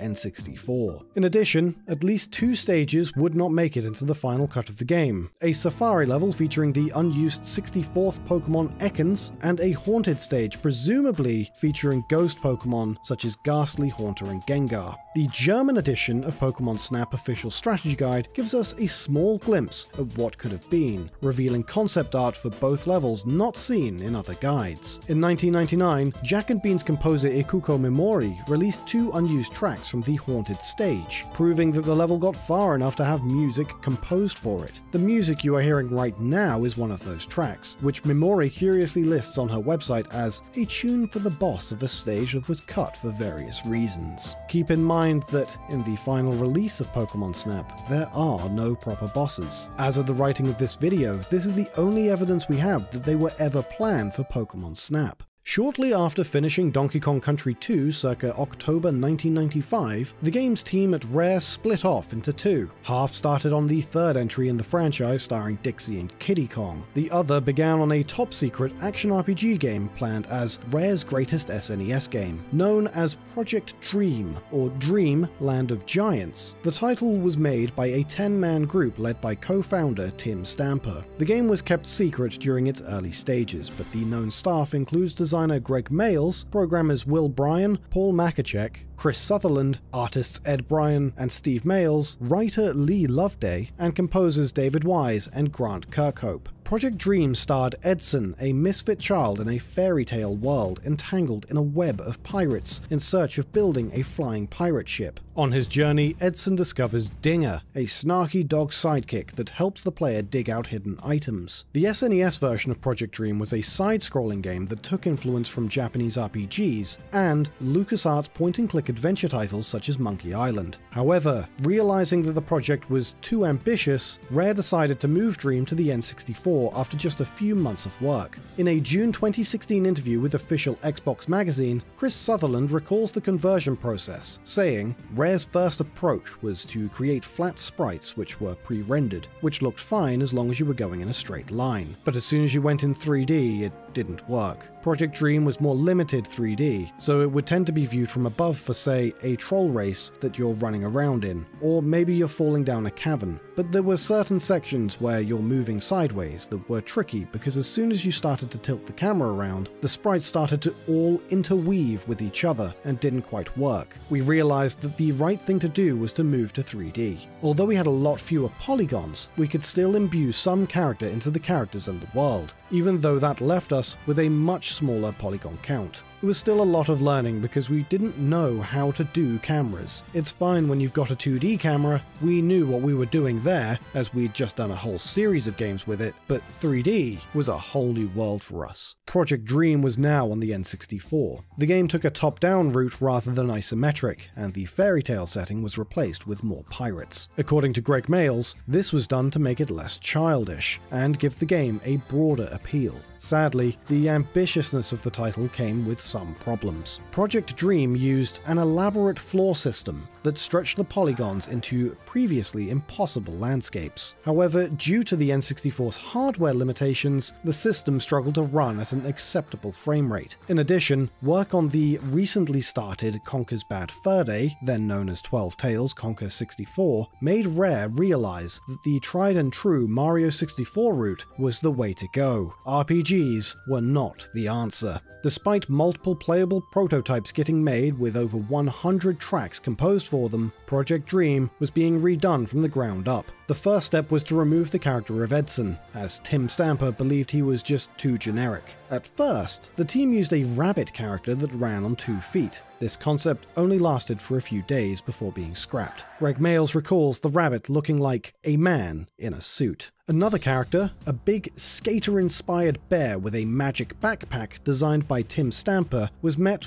with a much better response. Rare immediately fell in love with the bear and decided to make him the new star of the game. Here was the creation of Banjo. Banjo's sidekick, Kazooie, was implemented a little later, as Rare needed something to justify Banjo's double jump animation. At first, a pair of wings sprouted from his backpack, which didn't make sense. Within 1 week, the first level of Banjo-Kazooie was made, and it took another 16 months for the game to be complete. Banjo-Kazooie was released in June 1998 and became the 10th best-selling title on the N64. In May 2015, Tim Stamper began posting old game material on his brand new Twitter account. Among the tweets was an ongoing thread teasing at the idea of a Project Dream prototype for the SNES, believed to be the only one still in existence. On July 25th, Stamper posted a single image of the game's title screen, proof that his prototype still worked. It was soon donated to Microsoft, where footage of the game was shown on Rare's YouTube channel. The current whereabouts of the prototype are unknown. Another Rare title that was significantly changed was Diddy Kong Racing. At least 4 other versions of the game existed before Diddy was even attached. After Killer Instinct 2 got released in the arcade in February 1996, the development team split off to work on 2 N64 games simultaneously. Half started on the upgraded console port Killer Instinct Gold. The other began on a real-time strategy game similar to the Command & Conquer series. The game, starring a caveman traveling through time, was conceived by a group of 4, Rob Harrison and co-founder Chris Stamper on programming, Lee Musgrave on art, Lee Schuneman on design. This idea did not last long. The RTS concept got scrapped after a month, and only a few 3D renders done by Musgrave, such as a few catapults and a woolly mammoth, were done. Shortly after, the team experimented on a fun racer a la Super Mario Kart, inspired by the adventure elements of Walt Disney World. Going under the name Wild Cartoon Kingdom, the racing game reused 3D assets from the RTS prototype. Musgrave's woolly mammoth render was now riding in a tiny star-spangled moped. 2 more characters, a donkey and a crab, were also included. Much like the production of Goldeneye, more hires from Rare helped bring things up to speed. Wild Cartoon Kingdom got renamed to the much blunter title Adventure Racers, and once again to Pro-Am 64, a reference to Rare's 1988 NES game RC Pro-Am. This version version of the game had tricycle-style vehicles and starred a new character named Timber the Tiger. It went relatively far into production, and in June 1997, a playable demo was privately shown to Shigeru Miyamoto at E3. Miyamoto was impressed with Rare's work, and offered the company a Nintendo IP to use for the game's characters and setting. While picking Donkey Kong was tempting, Rare chose to focus the game on Diddy Kong, as the character was their creation, a choice which again impressed Nintendo. The development team initially hated the idea, but eventually accepted it, as Diddy's inclusion would help boost marketing. Keep in mind that until this moment, Nintendo had no involvement in the project whatsoever. In a 2014 interview with Nintendo Life, Lee Musgrave said, "Nintendo enjoyed the fact that we chose Diddy Kong over Donkey Kong. I think that it was us trying to build on the fact that Diddy was ours, and Donkey Kong was theirs." Diddy Kong Racing would release in November 1997 worldwide. In addition to Diddy Kong, several familiar faces would make an appearance. Banjo from Banjo-Kazooie and Conker from Conker's Bad Fur Day made their respective cameos. Timber the Tiger, the scrapped star of Pro-Am 64, remained playable but got pushed off as a side character, and the nameless woolly mammoth created by Musgrave back during the RTS prototype became Taj the Genie, and their patriotic moped became Taj's magic carpet. Cheating is pretty great, really. We all have some fond memories of cheating in games, and some of us did it on the N64 too, with a little help from the Game Shark. And we're talking about real cheating, not just trying to use warps in the race with Koopa the Quick in Super Mario 64 and being told off, or trying to warp around Hyrule in Ocarina of Time to beat the Bigoron Sword quest and getting your time cut down to seconds. No, we're talking about the hard codes. Game Shark, built-in cheat codes, hacking, the real deal.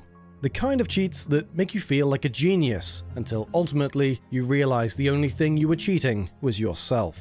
Or in the case of some of these N64 classics, the game will straight up tell you itself. Well, perhaps not quite so bluntly as that, but we will be looking at some fun trivia surrounding cheats on the N64, which either directly discourage the player from cheating, or restricts them for doing the dirty. The N64 was awesome, and its games were awesome too. Titles like, well, essentially the entire Rare catalogue, let's be honest. But there were more games on the console than those, of course, like Star Wars Rogue Squadron, Battle Tanks, and the Turok franchise. But Rare really did blow everything out of the water with their slick sense of humor and hardcore game development chops.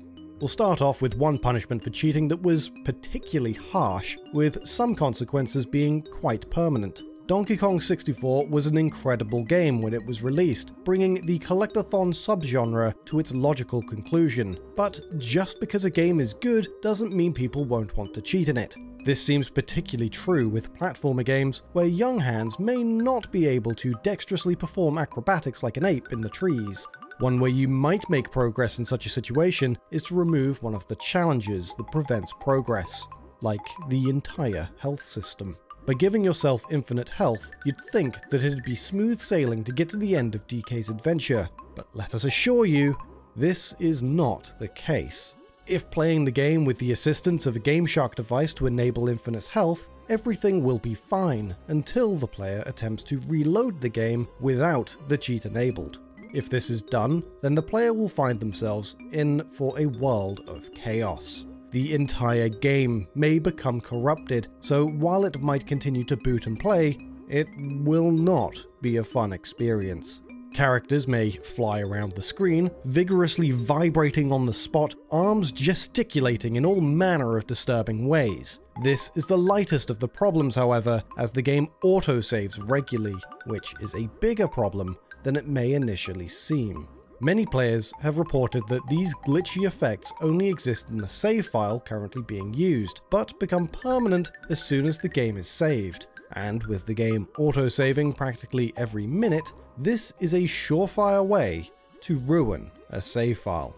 That said, some players have reported that these issues corrupted their entire cartridge and persist even after deleting the save.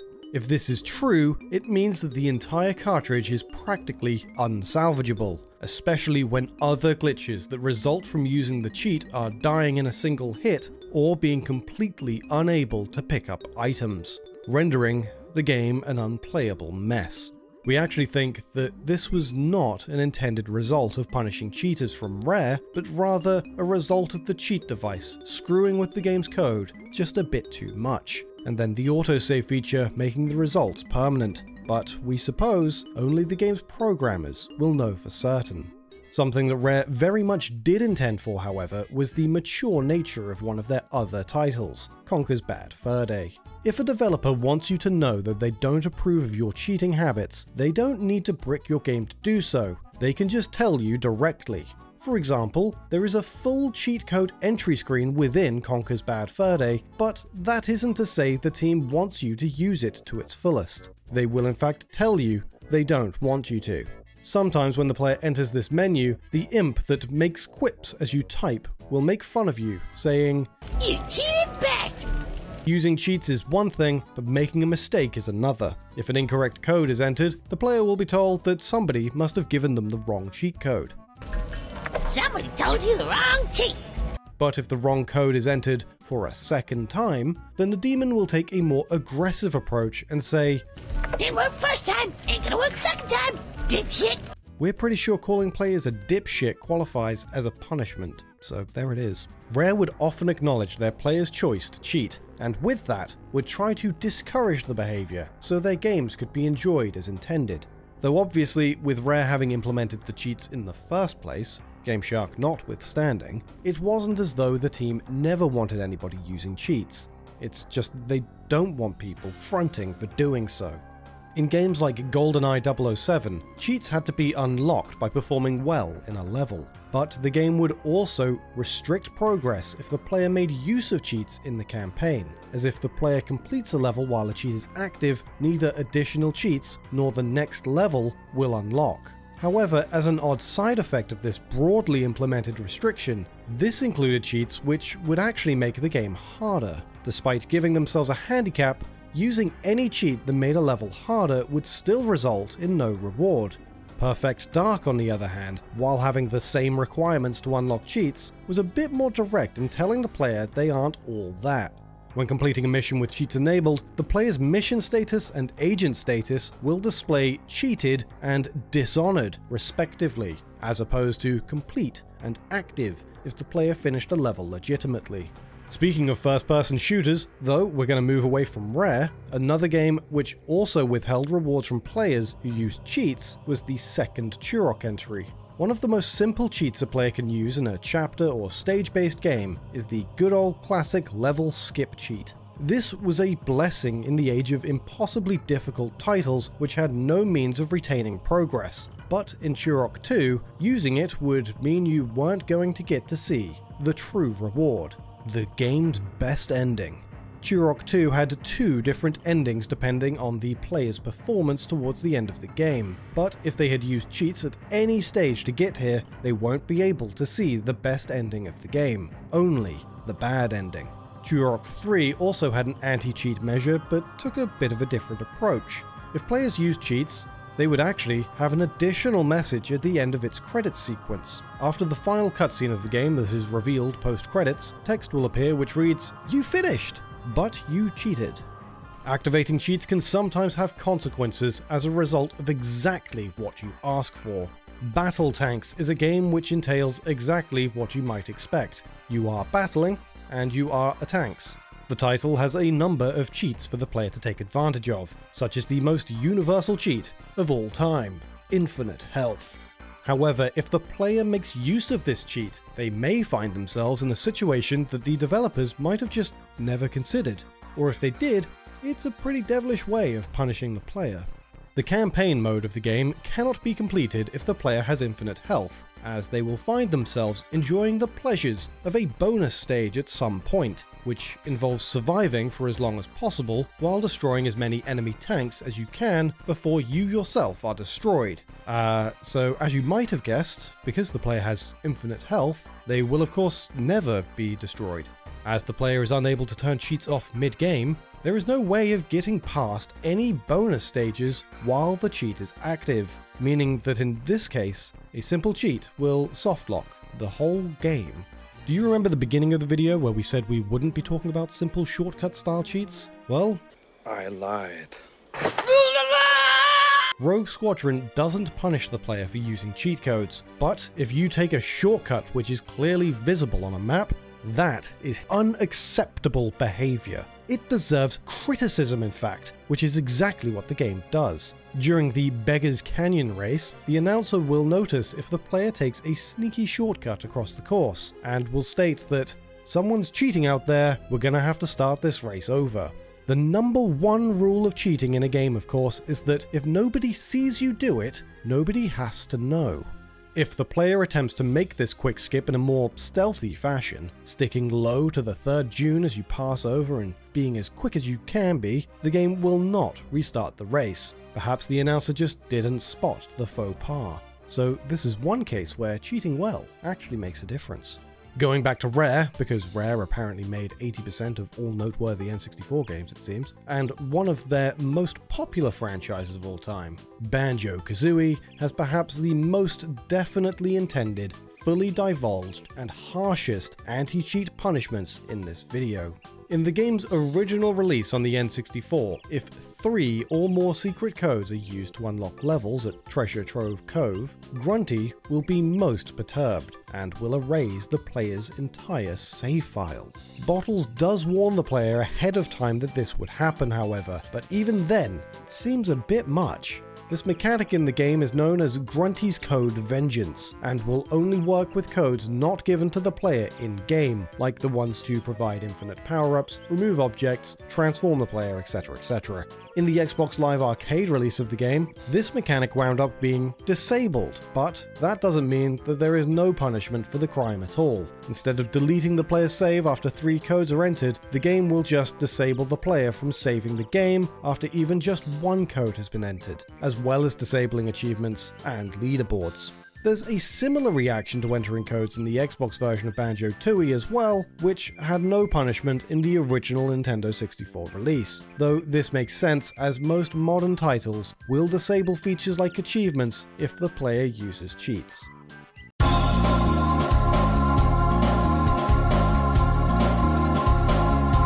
Did you know? In 1999, a 3D platforming game called 40 Winks was released by GT Interactive for the original PlayStation. While a version was planned for the Nintendo 64, negative reviews and poor sales of the PlayStation game led to the N64 release being scrapped. The cancellation came at the last minute, as the N64 game had already been reviewed by publications, and a strategy guide had been featured in Nintendo Power. In 2017, game developer Pico Interactive acquired the intellectual property rights to 40 Winks. Pico Interactive specializes in releasing titles for retro consoles, both by making new games or by acquiring the rights to unreleased ones. In February 2018, the company launched a Kickstarter campaign to fund the release of 40 Winks on N64. The campaign initially sought to raise $20,000, a goal which was met in its first day. The campaign closed after raising a total of $131,252 from over 1,700 backers. In November 2018, almost 20 years after its release on the PlayStation, 40 Winks was finally released on the Nintendo 64.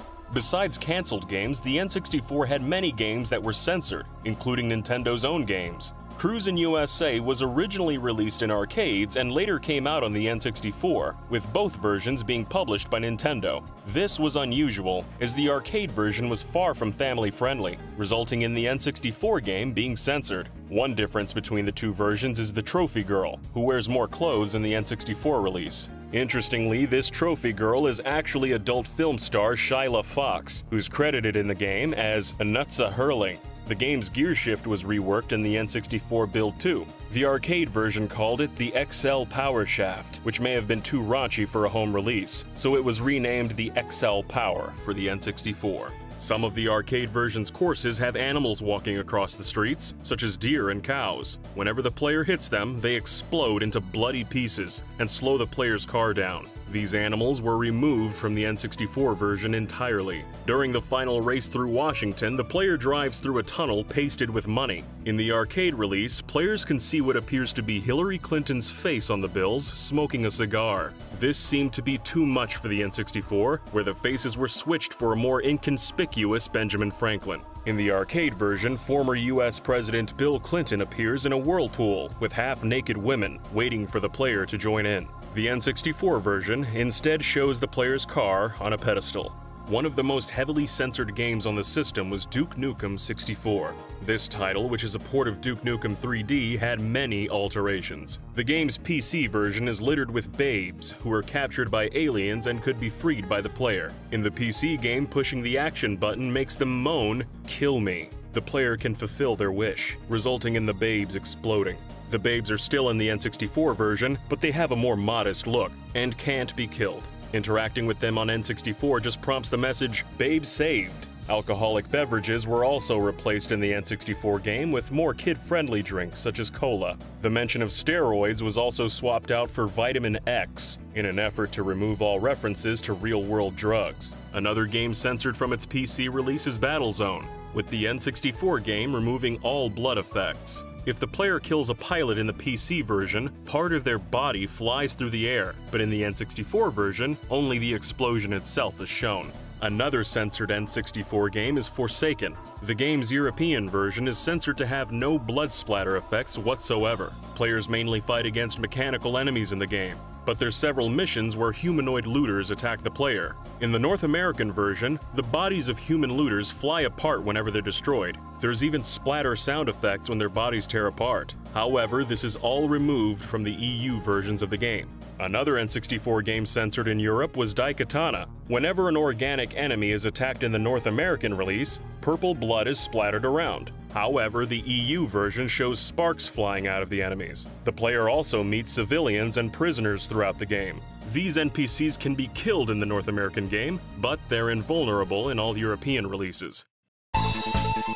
Some of the N64's most unique peripherals were only released in Japan. The Shuriken 64 was a fishing rod controller with a reel, and was compatible with Japan-exclusive fishing games, such as the Legend of the River King 64. A controller by Taito was specifically for its train simulation game, Densha Daigo. The unique controller would plug into slot 3, a microphone in slot 4, and a standard controller in slot 1. The two levers control the train's speed, emergency brakes, and doors. Between the levers is also an indent where players can put a pocket watch to keep the time. The controller has the A, B, C, and start buttons as well as select, which can act as the Z button to show how far the next stop is. The company Reality Quest also made a video game control glove for the N64, as well as the original PlayStation. Reminiscent of the NES's Power Glove, the control glove had motion-controlled inputs with 3 sensitivity settings, and was designed so every button could be pressed by one hand. Perhaps the most unique peripheral for the N64 was the biosensor.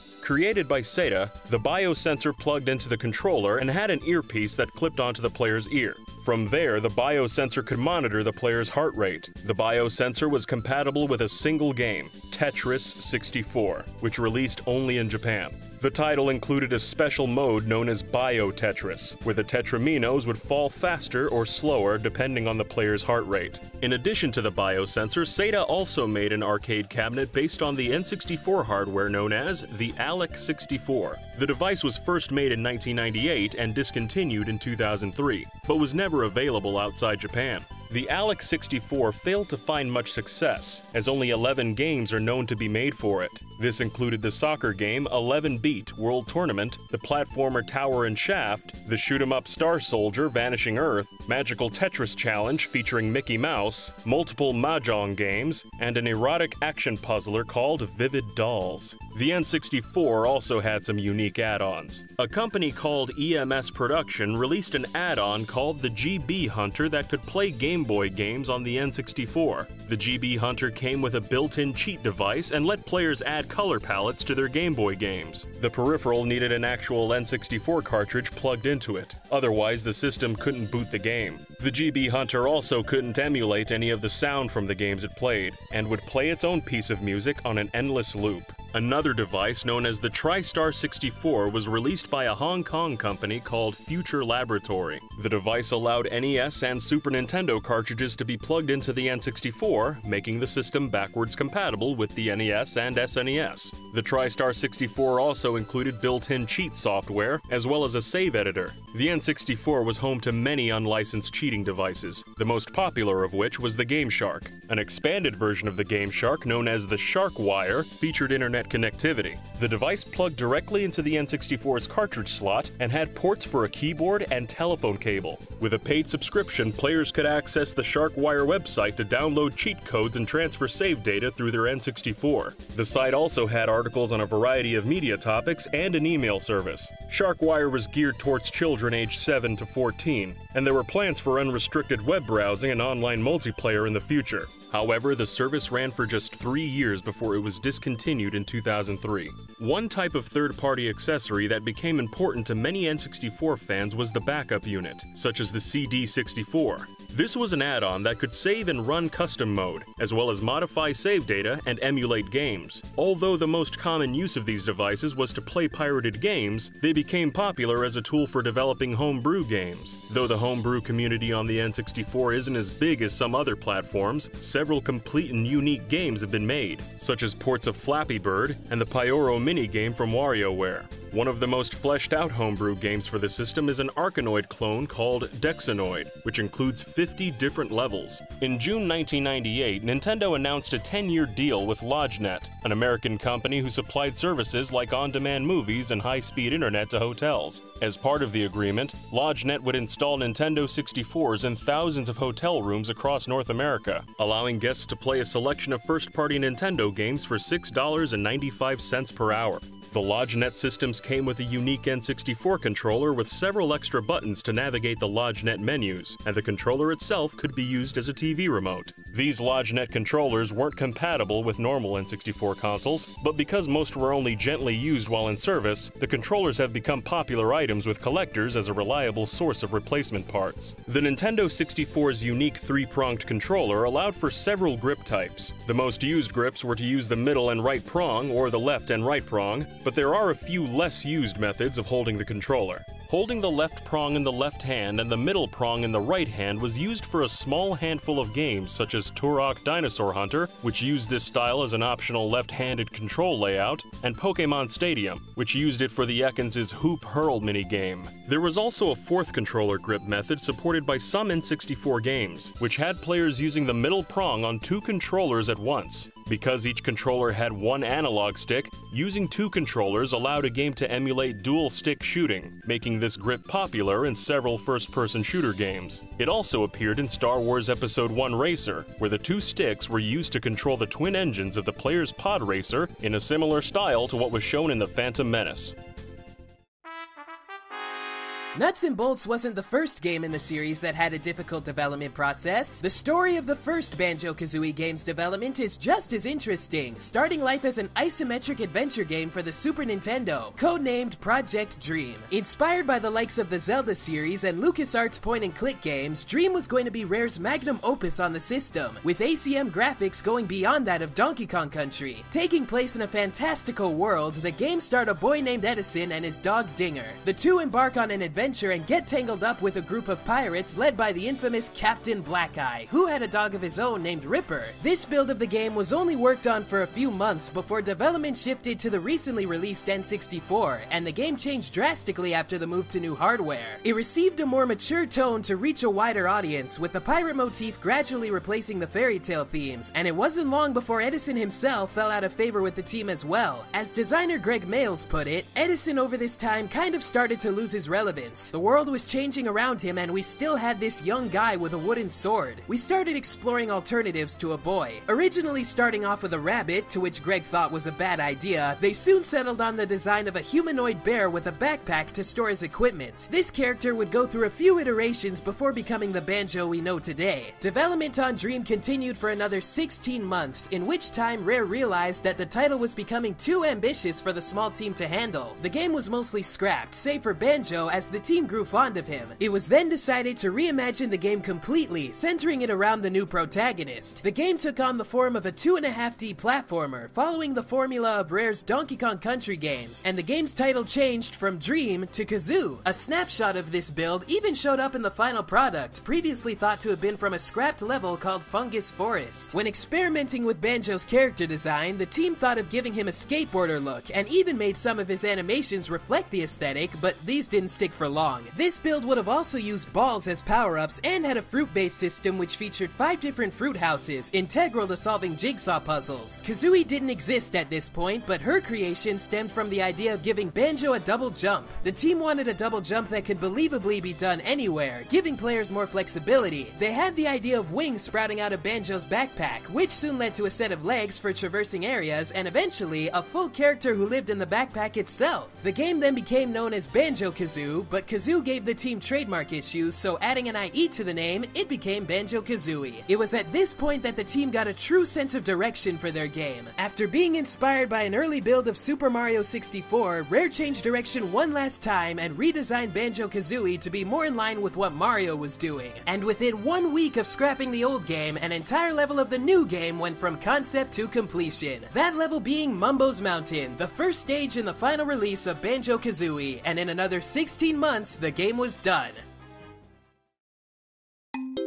As the Banjo-Kazooie series evolved, each game left its share of mechanics on the cutting room floor, the most well-known of these being the fabled stop and swap feature. Rare discovered by accident that if you took a cartridge out of the N64 while the power was on, remnants of the game's data would still be in the console's RAM for a short time. Rare wanted to reward players with unlockable items by swapping the cartridges between certain games, hinted at with Donkey Kong 64. Performing a specific glitch triggers an unused cutscene, panning to a corner in DK's treehouse and transporting the player to Crystal Caves. An early screenshot of the game showed that same corner once had a Banjo-Kazooie themed shower stall. There's also text in DK64's data referring to the Ice Key, an item linked to Banjo-Kazooie's stop and swap. Because of these connections, it's thought that the key would have been used to access a secret area from DK's treehouse. Rare didn't tell Nintendo about this feature until Banjo-Kazooie was nearly finished, thinking Nintendo wouldn't need to know. To which Nintendo told them the idea wasn't guaranteed to work in all cases for the N64 due to variations in newly manufactured consoles. This, coupled with concern of players damaging their cartridges, led to the feature being dropped, which is why remnants of it are still in the games, albeit useless. Stop and swap wasn't the only major feature to be cut in a Banjo game. The final world from Banjo-Tooie was greatly cut down from its initial design. Cauldron Keep would have been a more fleshed out castle level, featuring a graveyard and treasure chamber. It would have also had 10 jiggies to find, but the team ran out of time and had to scale the level back. This is why Banjo-Tooie has only 90 jiggies total compared to Banjo-Kazooie's 100. Banjo-Kazooie was also planned to have full voice acting, but the team realized recording speech would greatly increase development time. To counter this, they initially had an idea called Bubble Speak, where dialogue was conveyed via thought bubble, being a funnier alternative to text and more unilingual. Eventually, they spliced up sound clips to make the noises, most being done by the game's composer, Grant Kirkhope. Dream was heavily themed around its music, and as a carryover, Banjo had a musical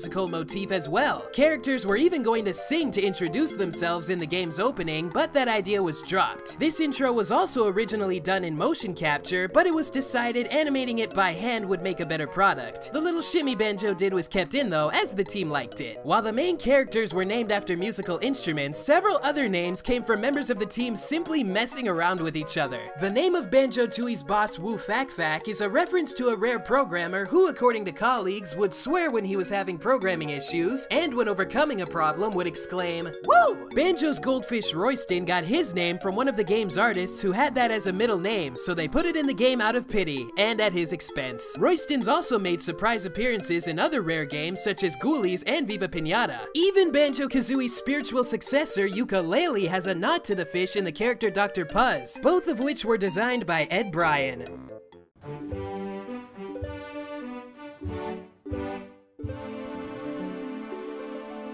Did you know? Though Conker's Bad Fur Day came out near the end of the N64's life, the first version of Conker was slated to be Rare's first platformer on the console, even predating Banjo-Kazooie. First unveiled at E3 1997, Conker's Quest was being made by members of Rare's Killer Instinct team, who had said they were taking a break from the usual violence and destruction. The game was coming along nicely with a rather expansive demo, and magazines even featured fleshed out strategy guides to early parts of the game. Through the game's playable characters Conker and Barry, it featured varied styles of gameplay for its single player, and the game also had multiplayer built in via co-op and a 4-player deathmatch mode. Though one feature that was rather unique to this game was its emotional aspect. Characters had a wide range of emotions they could convey and would accordingly interact to things around them, which also spoke true for the enemies. This, along with the game's cheery scenery and themes, was supposed to give off the feel of an interactive cartoon. A similar feature was seen with Toon Link in Zelda's Wind Waker, and the reason Nintendo hadn't done it before then was said to be due to system limitations. During Conker's development, another team at Rare who was working on the Super Nintendo RPG Project Dream had seen the Conker demo in action. Dream in its RPG state wasn't coming along too well after switching hardware, so it was eventually decided to be reworked as a platformer in the vein of Conker. The end result, of course, being Banjo-Kazooie. Conker's Quest was planned for a holiday 1997 release, but Rare pushed it back to make room for Diddy Kong Racing, which in turn was filling a gap made by a delayed Banjo-Kazooie, and also featured Banjo and Conker as playable racers to promote both series. Renamed to 12 Tales Conker 64 in 1998, it was then slated to come out in October of that year, with Banjo-Kazooie releasing earlier in June. With that, 12 Tales was delayed once more, this time undergoing a complete overhaul to differentiate itself from the competition. In the meantime, Conker's Pocket Tales released as planned in 1999 for the Game Boy. Pocket Tales is interesting in that the game is on a dual format cartridge, meaning depending on what version of the Game Boy you play on, certain layouts and features will differ from each other. The game also has several 8-bit conversions of music heard in 12 Tales, so it's possible the game could have been a counterpart to the original title, similar to Rare's Perfect Dark and Mickey's Speedway games. Also, if left idle, Conker pulls out his own Game Boy, much like he would in Bad Fur Day, and he can be heard playing a bonus level from Donkey Kong Land. With this release, it would be the last time we saw Conker as anything but mature. Conker began its new life when designer Chris Seaver decided to take charge. Previously working on art for 12 Tales, Seaver had an idea for the game's new direction and was issued a challenge to see if it would work. Rare co-founder Tim Stamper came up with the idea early on where Conker has to retrieve a beehive stolen by a gang of wasps, and he gave Chris the responsibility of adding a narrative. In the words of Seaver himself, what can we do with that? Oh, I know. We'll make it violent. He presented his demo to the Stampers and they gave him the go-ahead. It was also done to exemplify the new controls and the idea of players being rewarded with cutscenes, their equivalent to Mario's Power Stars. When it came to scripting the cutscenes, Bad Fur Day had no real script whatsoever, being more or less completely improvised by Seaver and the game's composer Robin Beanland, which was said to make things more fluid and spontaneous. Bad Fur Day's marketing was rather sparse, though there were some wild approaches to how they got the word out. One instance involving Playboy. Teaming up with Nintendo, the two companies went on tour to 20 college campuses across the US to have students play Conker's multiplayer and win various Playboy and Nintendo prizes. One noteworthy winner was Florida State U student Neil Druckmann, leading his team to victory in beach mode due to his dodging skills as a Frenchie and earning himself a Conker t-shirt. Druckmann later went on to be lead director for Naughty Dog's The Last of Us and Uncharted 4. Even more contrary to their image, Nintendo was also very lenient and supportive of Bad Fur Day in general. At E3 2000, Nintendo had a separate booth for Conker where people had to show ID to get in and play the game. They even had a bar set up in the booth, serving beer to whoever wanted one, and gave out Conker-themed plastic mugs and condoms as swag. Despite the game's new facelift, a few elements from Conker's earlier outings still remain, such as the bouncing mushrooms and sunflowers, windmill and barn areas, and minigame music recycled for the track The Old Chap, named that way as a remnant of 12 Tales. 12 Tales also had a gladiator track, which would be reappropriated for Rare's Jet Force Gemini, and Bad Fur Day's Count Bachelor theme was actually taken from Killer Instinct 2 from an unused vampire character. Some of Conker's most iconic moments have interesting backstories to them. The Scarecrow Birdie was based off Rare veteran Paul McKell, who had the nickname Beardy due to his beard and was known for drinking Pepsi Max by the gallon, both of which were referenced early on in the game. The origins of the Great Mighty Pooh, appropriately enough, came from a toilet incident from software engineer Chris Marlowe. He apparently took a legendary stool during work hours, and Seaver and the team were so pleased with it, they encapsulated it into the game, with Marlowe providing its voice. Bad Fur Day these movie parodies came about when they were designing the levels, and they really complemented the game, helping shape cues for music and new gameplay ideas. The team also made sure they captured the feel for the movies parodied. Animator Louise O'Connor had spent months working on the Saving Private Ryan portion of the game, to the point where she had nightmares of squirrels on fire as a result. Though their hardships paid off, because according to Seaver, had the parodies not been there, the gameplay would have been completely different and likely wouldn't have been as good as it was. This new direction for Conker all stemmed from the fact that the Banjo and Conker teams tried to outdo each other, and references to each other's games were also statements of that friendly rivalry, most evident with Banjo's head mounted on the wall and Kazooie's head as an umbrella handle in the bar. This was taken a step further for Conker Live and Reloaded, where they referenced 2003's Grabbed by the Ghoulies, another game from the Banjo team. If you start a new game in File 3, the game's protagonist Cooper can be seen in the bar's bathroom, throwing up in the toilet. Did you know?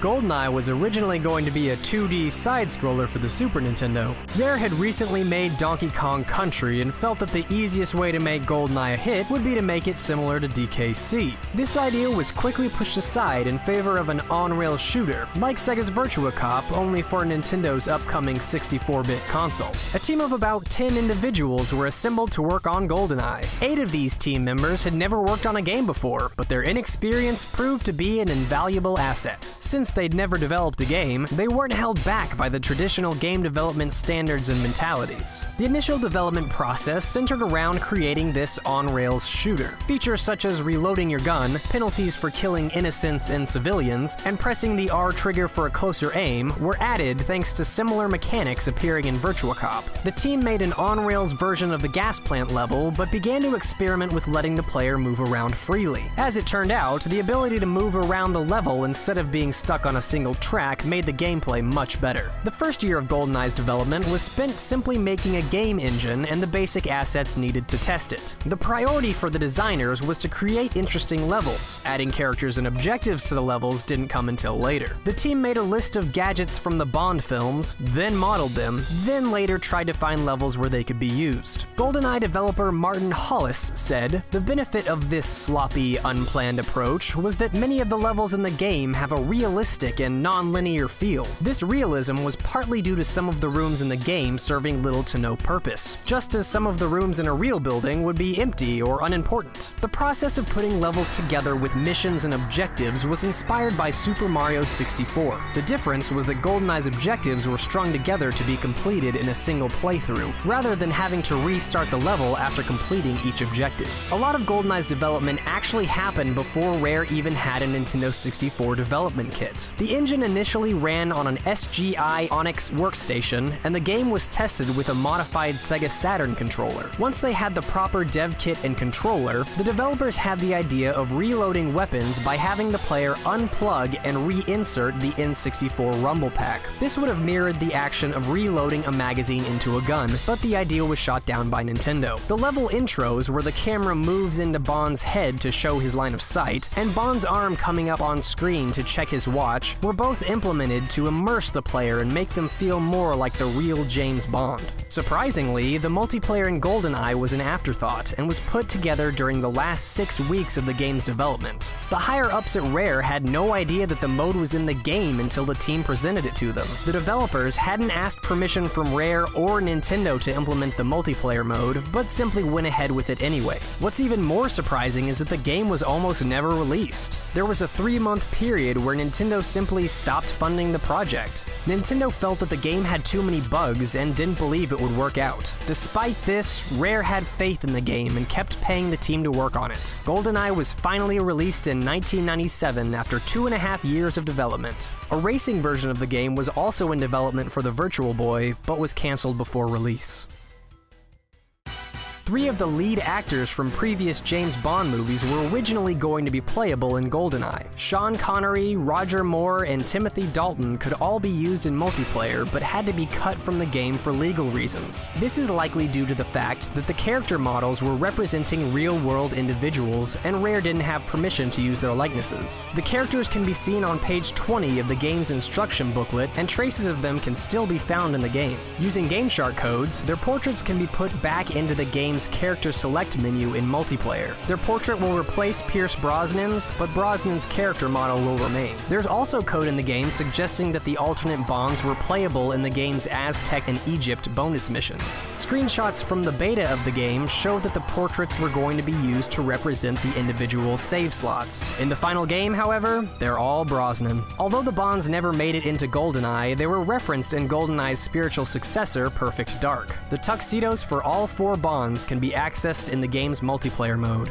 Another one of Goldeneye's hidden secrets is a functioning ZX Spectrum emulator. Users of the Rare Witch Project forums uncovered the emulator in Goldeneye's code in March of 2012. The emulator was an experiment by developer Steve Ellis to see if the Nintendo 64 was capable of emulating ZX Spectrum games and was meant to be removed from the game's code. Instead, the code was simply made inaccessible during normal play and was rendered inoperable. A patch was made so the emulator could be triggered from Goldeneye's folder select screen. Several games are bundled with the emulator, which were all made by Rare in the 1980s when they went by the name Ultimate Play the Game. Goldeneye also has several unused multiplayer levels. The Statue Park and Cradle levels seen in the game's single-player campaign were planned to be used in the game's multiplayer mode as well. Using a GameShark code to access the single-player levels in multiplayer mode reveals the Statue and Cradle levels have proper item locations and multiplayer starting points where other single-player levels do not. The Cradle in particular had a slower frame rate than the other levels in single-player mode, and the additional strain of multiplayer would bring the frame rate down even more. This is possibly the reason why these levels were left out of multiplayer, as lag would have made it near impossible to play competitively. It's also thought that the Statue level was cut because its dark atmosphere and large open design wasn't a good fit for multiplayer. Some text in the game's code also suggested that there was an unused level called Citadel. The level was eventually found in an incredibly unpolished state and seemed to be built around entirely different specifications than any other multiplayer level. Accessing the Citadel with a set of GameShark codes will show the final programming for the game is barely even compatible with the level. The player can't walk up ramps, but they can walk through walls. The Citadel being in a different format than the other levels cemented the idea that it was only ever intended for testing purposes and that it was cast aside early on in development.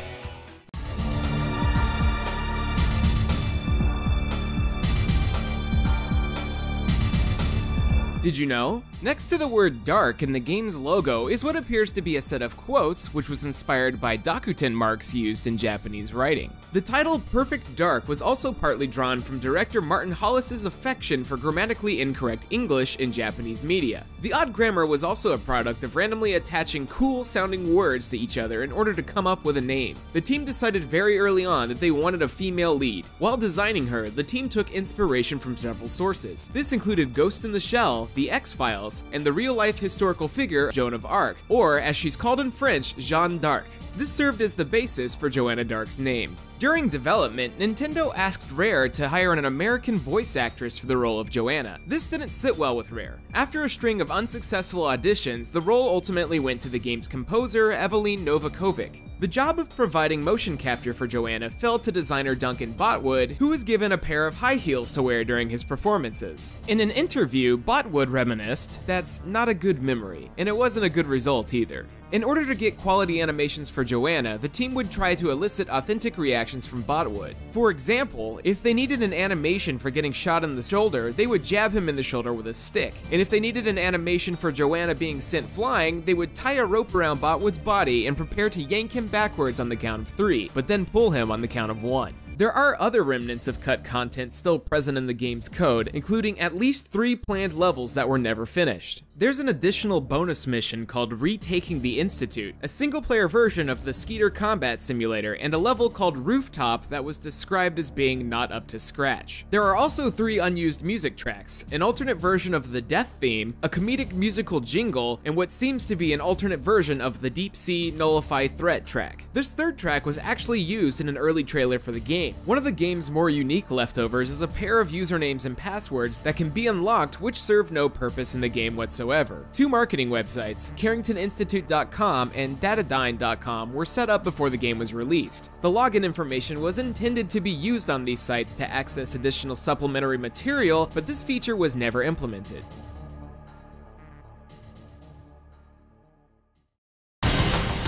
Every level in Perfect Dark contains a hidden piece of cheese. These cheese wedges cannot be interacted with in any way, and finding them accomplishes nothing aside from encouraging players to explore. Fans have often speculated what the cheese meant, and now one Perfect Dark developer has an answer for them. According to artist B. Jones, she told environmental artist Ross Burry that part of the president's plane, which Ross was modeling, looked like a wedge of cheese. From then on, Ross left a wedge of cheese in every level as a sort of calling card. Shooting all of the wine bottles in the cellar of the villa will also cause Carrington to scold Joanna.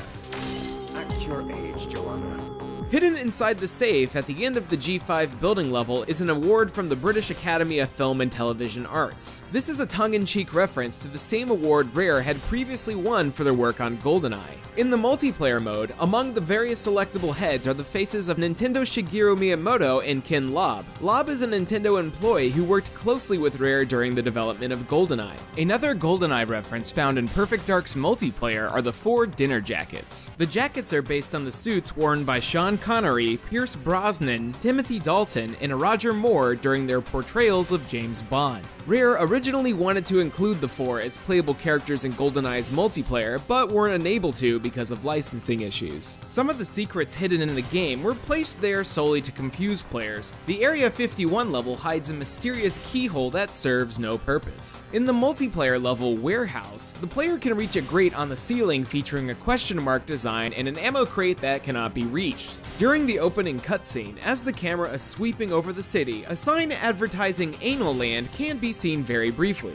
A Perfect Dark prequel for the Game Boy Color was released in conjunction with the N64 game. After completing the tutorial level in the Game Boy game, the player can find a poorly drawn cow painted on one of the walls outside. Unofficially dubbed the Rare Cow, this is a recurring Easter egg that appeared in several handheld games developed by Rare, including Donkey Kong Country, Banjo-Kazooie Grunty's Revenge, Conker's Pocket Tales, and Mickey's Racing Adventure. When Perfect Dark was released in Japan, it came with a variety of alterations. Additional shield pickups were added to many levels on the Perfect Agent difficulty to make them easier, and the combat knife weapon was removed from the game. The blood splatter effect when a character is shot and the pools of blood beneath dead characters were both removed as well. Dead bodies also disappear after a short period of time. Because this frees up additional memory, the Japanese version of the game runs slightly smoother than the other versions. Joanna's character model also has an updated facial texture, changing her hairstyle and facial features. In the American and European versions of the game, the mission The Duel gives the character Jonathan's full name as Jonathan Dark, implying that he is Joanna's brother. No connection between the two is established in the plot, however. In Perfect Dark 0, Jonathan was renamed as Jonathan Steinberg in order to retcon the sibling relationship. According to the developers at Rare, Jonathan was Joanna's brother in early drafts of the story, but this was dropped before release, and his surname in Perfect Dark was just an error that managed to slip by them.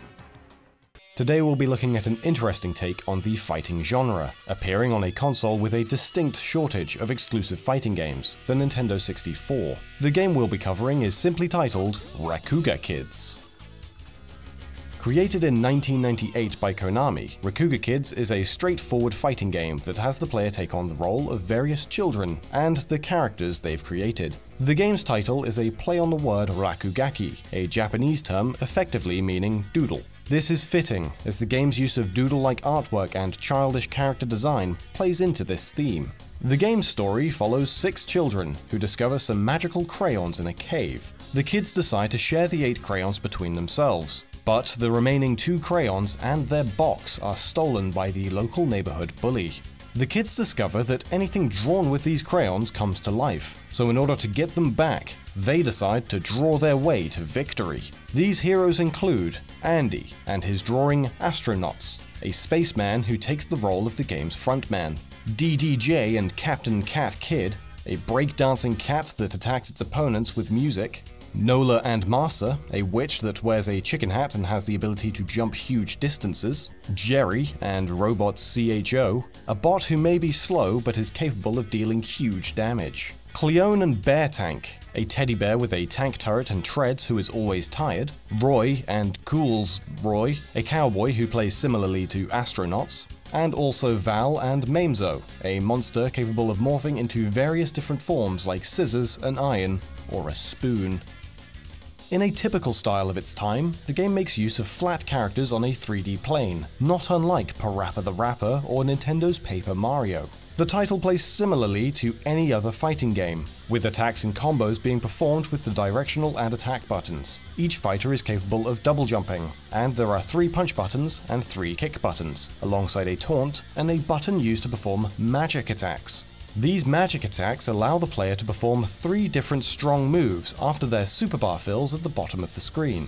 These are performed by pressing the magic button and holding in different directions. The 3 different types of magical combat include attack magic, a move capable of dealing a large quantity of damage, defense magic, a move which has the potential to put some distance between the players so that they can re-evaluate their tactics, and counterattack magic, which is performed while blocking, and can perform a decent amount of damage as well as giving the player some space. An interesting mode in the game comes in the form of training mode, a way of training a character to play through the game for you. This mode has the player select a character, train them by competing against other characters, and having them become better at fighting.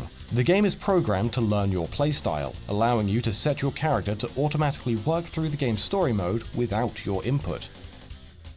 The reception of Rakuga Kids was somewhat positive, with many praising its unique art style, though complaints regularly included issues with flow. Attacks feel quite stiff and restricted, and with the game's variety of characters, it can often be hard to work out how to go about attacking your opponent. Many also show distaste towards the game's loading screens, not understanding why they should need to even exist on a cartridge-based title. The reasons behind these loading screens is likely due to the game's most praised feature, its artwork. Each character has an incredibly large number of frames, all of which need to be loaded into the Nintendo 64's 4 MB of RAM. Koji Yoshida, the game's director, had previously worked on Street Fighter II as a software designer, and Final Fight as a programmer. After Rakuga Kids, he would go on to work on a number of other notable projects, such as directing Goemon, Mononoke Sugoroku, programmer for Castlevania Circle of the Moon, as well as programming for The Legend of Zelda, Oracle of Ages, and Seasons. Several references to Rakuga Kids can be found within Yoshida's other works. These include unlikely appearances, such as his work on Circle of the Moon. Nathan is capable of transforming into Cleone's drawing of Bear Tank by equipping both the Bear Ring and activating the Black Dog and Pluto cards. Rather than turn into a skeleton, as normally happens with using these cards, the player is instead turned into the Sleepy Teddy Bear, capable of firing projectiles. Bear Tank has a high level of attack, but does suffer from the hindrance of dying from a single blow. Bear Tank proved to be a popular character within Konami, later going on to appear as a playable character in Konami's kart racer, Konami Crazy Racers, alongside several other popular Konami characters. However, Rakuga Kids never received a US release, instead only being published in Japan and Europe. The reasons behind this aren't fully known. Since the game had a European release, there was an English translation already made. The Nintendo 64 was prolific with its expansive library of child-friendly titles, and Rakuga Kids' art style fits this theme quite well. Rakuga Kids was released in 1998, the same year as Marvel vs. Capcom, X-Men vs. Street Fighter, and only a single year after Tekken 3. This is a period in gaming history when fighting games were fairly common. It's possible that Rakuga Kids, for all of its positive feedback, was deemed mediocre when compared to the AAA fighting games of the time. With this in mind, Konami may have refrained from publishing the title in the US, knowing that the competition was too strong, and that the market for a child-friendly fighting game may not be too big.